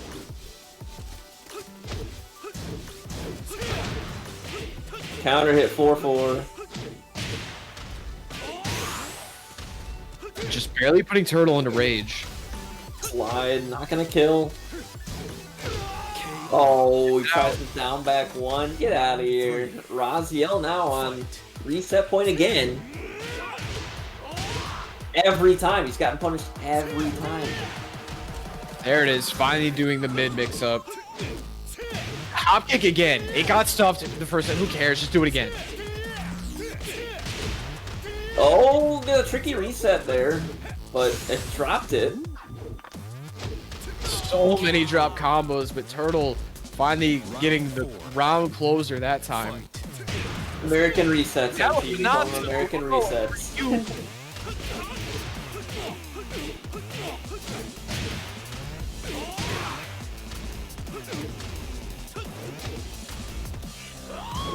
Cash out his damage on the slide. I wonder why. That's big for Raziel. Drops his ender. Putting Turtle. Again, not cashing out the damage on the slide. Turtle's got rage. It's very scary. Hits the Doesn't mark work fight. fight. He's got plus frames. Oh, Is this gonna be enough to kill? yes. Raziel That's it for with the rage Raziel. card. Snuffed out the button press.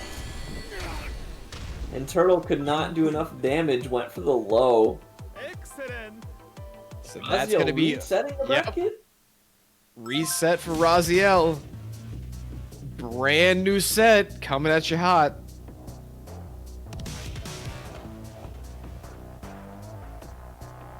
Now's got to be the time for Safina, right? Now is the time. It has to be. It was the time 2 games ago. Like, And because I know Ham is in the chat, I have to do it for him. Go! Now is the time! unless he's got another character that we don't know about. I mean, it's very possible.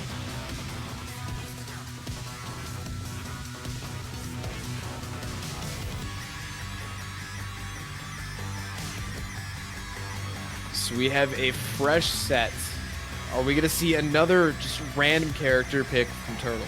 Because I will admit, the Miguel pick subverted a lot of expectations, and he had a great game 1. I feel like he just could have taken that game 1 and pushed with something else. But maybe he's going to pull out a third character and subvert expectations again. See, I'd love to see it. Whatever he's got, bring it out. You know, it's your last chance. Either way, they're in the money, but who wants the bigger slice of the money?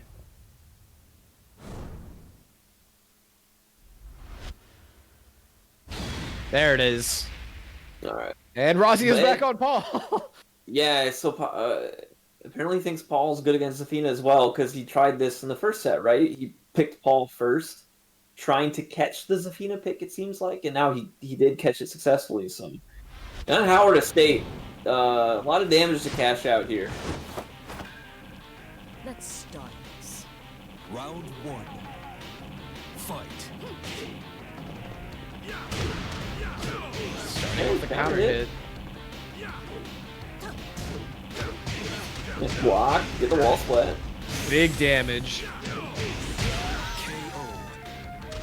KO. Near perfect round. Round 2. Fight. Ooh, the Iron Mountain gets punished for the sidestep and the down forward too. What are you ducking for, Razio? He stayed crouching in his face. Oh, the counter gets Circle 1+2. I didn't know about was that high.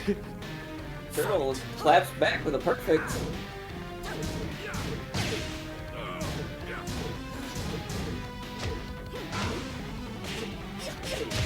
Oh boy, he is getting so much mileage out of that. Now Turtle with a solid life lead. But remember, this is Paul with Rage, his best state. Low parry, this will be a wall break.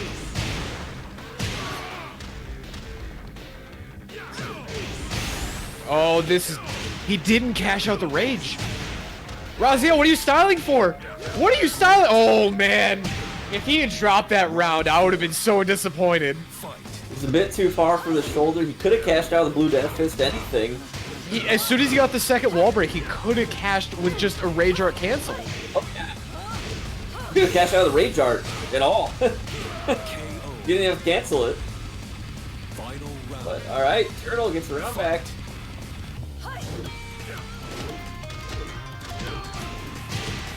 Raziel gonna push the wall. Awkward angle makes it so the finisher can't land. Turtle accounting for the break. Back here and got the punish. Created a whiff. Okay, Demo Man connects, but not gonna wall split.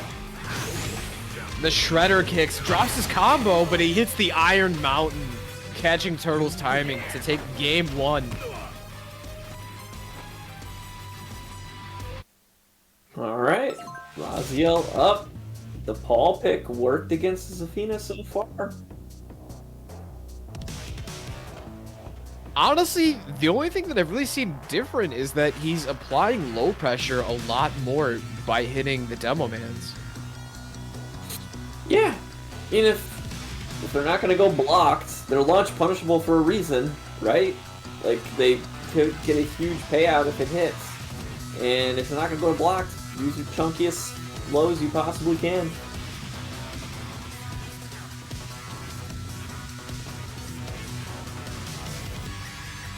Now let's meta game it really quick. Does Turtle go back to Miguel knowing that Raziel has to stay on Paul?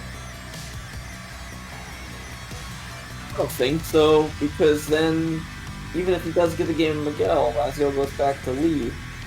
And, like we said before, Raziel knows the Miguel matchup. He has way too much experience against it locally.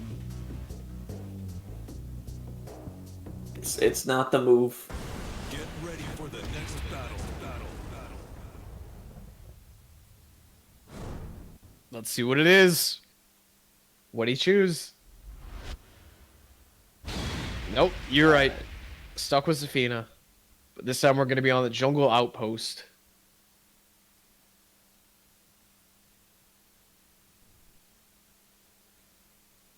And I think this is the right choice. Just gotta stick it out. The Zafina got you here, right? Your fate is already decided. Round 1. I'm not sure if... I'm assuming the turtle picked this stage, and I'm not sure that it's going to be better because this is a generally small stage until you break the wall downstairs, which I think this is going to benefit Raziel a lot.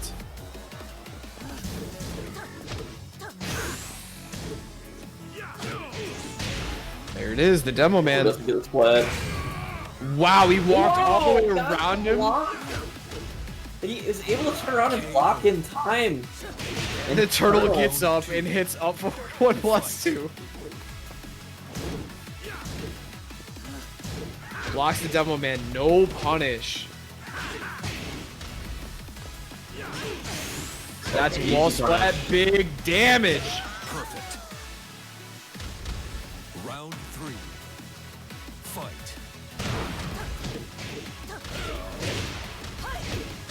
These players are full out swinging right now. And that wall spin won every time, paying off huge for Turtle. Block Snowman does not get the right punish. That would have been the round. Shredder kicked the up forward 1+2. KO. Okay, gets around anybody, or anyway, but... Whew, making it stressful. They're just playing wild. There's no stop. Okay, goes for the Scarecrow for the Oki, and the Scarecrow 4 connects. Perfect. Scarecrow 1+2, alright, much better game from Turtle that time. He kind of just ran his pressure and didn't let Raziel do anything. Looks like I think that was 2 perfect rounds of that game for Turtle.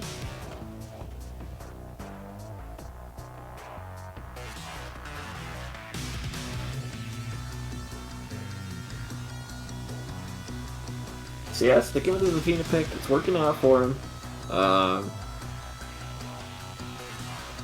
Looks like we're having some banter in chat as well.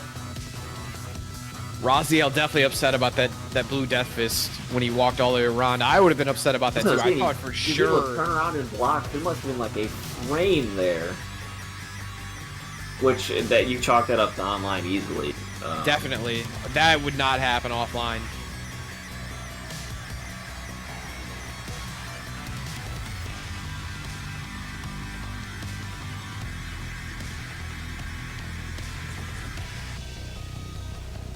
So let's see. Is Raziel confident enough in Paul to stick with him?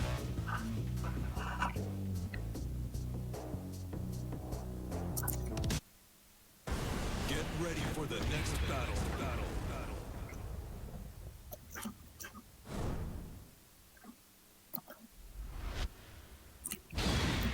Nope, we're back to Lee and back on the Infinite Azure.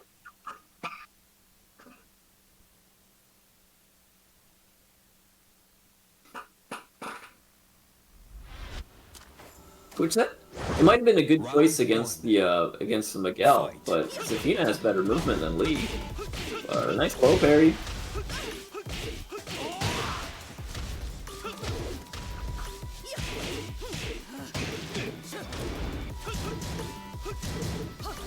Oh, quick update! It is actually going to be a top 3 payout, so Scoop will get a little bit of chunk of change in his pocket, honoring the top 16 and everybody that stuck around. Man, nice whip punish for Turtle there. Not It's quite the gonna back kill. Oh, what? Okay. These interactions. It tackled for the back? Tackle? I didn't even know that existed. KO. Yeah, easy punish. I've played Tekken for over a year and I didn't know back tackles exist until now. The things you learn. surprised she's able to dismount from the back too. I've never seen that as well.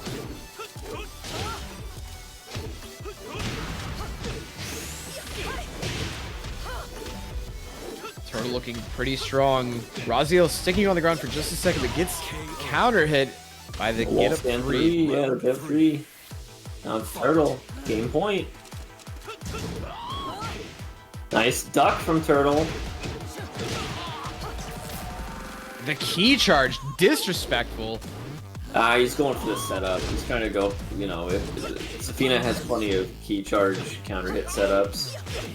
I will always see key charging as disrespectful.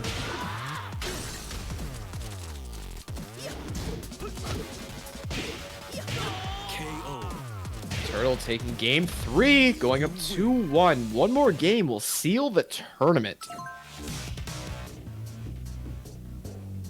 Raziel's got to looking to do it here. He's got to find some kind of answer here, because that was a not very convincing game. And I did see that they mentioned lag in chat earlier, so I'm curious if that's still lingering around. It's online. There's always some lag. Of course, there's always an inherent bit of lag, but it sounded like there was a spike.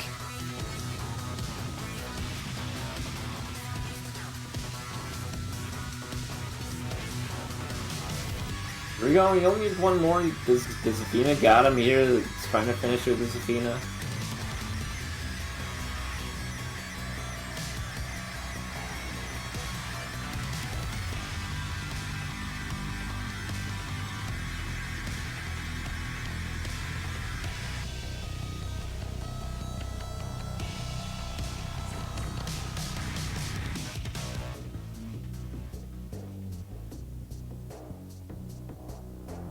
I don't think Scoop's still there. Oh, he is.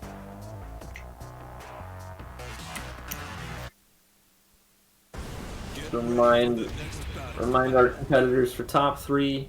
Make sure you sign in to the Matcherino so that you can be paid out.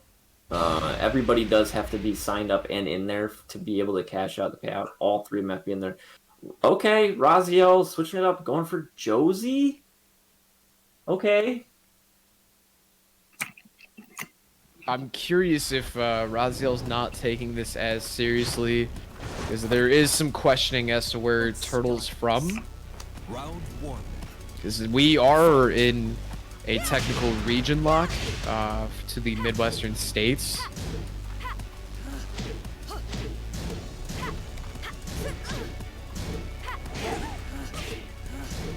But they're playing it out as normal. Raziel getting a launcher.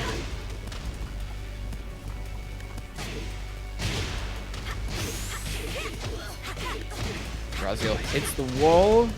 Not going to secure the round quite yet. KO. Stuffs the Rage Drive. Raziel getting the first round. Fight.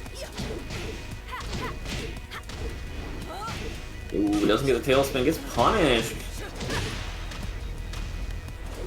Oh, Turtle up in the combo though. Doesn't get out of Scarecrow. Oh, yeah.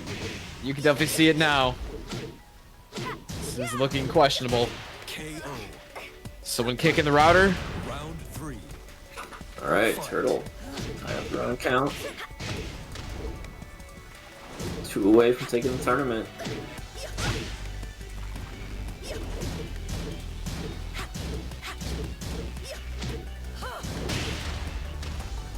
Armor crush through the hop kick. Generic Nice throw throw broken. break.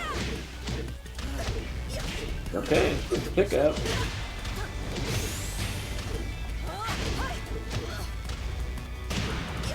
Counter hit, get up 3.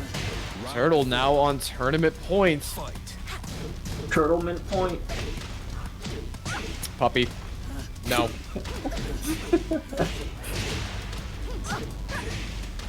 Hits the wall with this. This is big damage. Raziel's on his last legs. Blocks the spring kick, plus frames, Perfect. and goes for the legs, taking the tournament with a perfect. Turtle will win. Tekken 7 for LKO number 9. Good stuff, Turtle. So well fought by Raziel, resetting the bracket, but not quite able to take the tournament. But he still gets second place, gets a nice chunk of change. Yeah, so as I mentioned, top 3 payout thanks to Matcherino, able to crowdfund some nice winnings for these guys. Top 3 payout. So congrats, Turtle taking first place, Raziel to second place, and Scoop De Whoop with the third place finish. I had my money on Scoop, but these are tough competitors out here, man. Everybody's leveling up. We said it before. Everybody's grinding, everybody's leveling up. We got plenty of time to do it. Online is the place to be right now, and the people who want it are already here grinding. So shout outs to you guys for keeping up with your competitive aspect, where a lot of us have failed. But big shout outs to all our players. Thank you for coming out, everyone who watched. We appreciate you guys. If you missed any of this tournament, you can catch the VODs up on YouTube at Low Kick Esports. Just so you guys know, this guy, if I'm pointing in the right direction, yes I am, this guy is holding a bracket on Wednesday. Other way, puppy. Pointing at me. Yeah, so that guy's holding a bracket on Wednesday. Give him the credentials, puppy. Yeah, so if you're a PC player, check us out. If you follow at Chicago Tekken or at Puppy Swarm, you're not going to miss it. Smash.gg/Chitek, CHITEK, PC6. It is region locked to Midwest and East Coast. We haven't had connectivity issues so far. Cross our fingers. So feel free to enter that one again. It's another free PC tournament. We are also supported by Matcherino. Minimum $70 prize pool for top 4 payout. My bad. And our pop bonuses have regularly gone well over $100. We had one that almost hit 450 for 1 or 4 weeks. It's crazy. That's a ton of money. Jeez. If you are a PS4 player, however, a week from Saturday, so May 30th, smash.gg/Chitek PS4 1. I'll drop links in the chat here in just a second. But that'll be at 1 p.m. Central, 2 p.m. for Eastern folks. Again, region locked Midwest and East. PS4, same deal, $70 minimum pool pop with a top 4 payout. So if you check guys those out. Yeah, if you're fiending for more Tekken, that's the place to be, because for LKO, we cycle a 4th game every week. So for next week, we actually have a special week, so everyone knows the Evo lineup. We're running all those games. So that means Skullgirls, Mortal Kombat, Killer Instinct, and what's the 4th one? Them's Fighting Hurts. So if you guys have any interest in any of those games, we're running all 4 next week instead of a regular lineup. And then after that, we'll be back into a regular schedule. So for all you dudes who have been watching, thank you so much. Make sure you guys participate in the Matcherino. Drop in the free codes that goes straight to the players. For the 3 players who are top today, make sure you guys sign up for those Matcherinos so that we can pay you out. Because if it doesn't happen that you sign up, we just boot it to next week. So if you don't want your $89, we're just going to put it in next week's. Or, sorry, the next time you run Tekken. Yeah, but thank you guys for having me.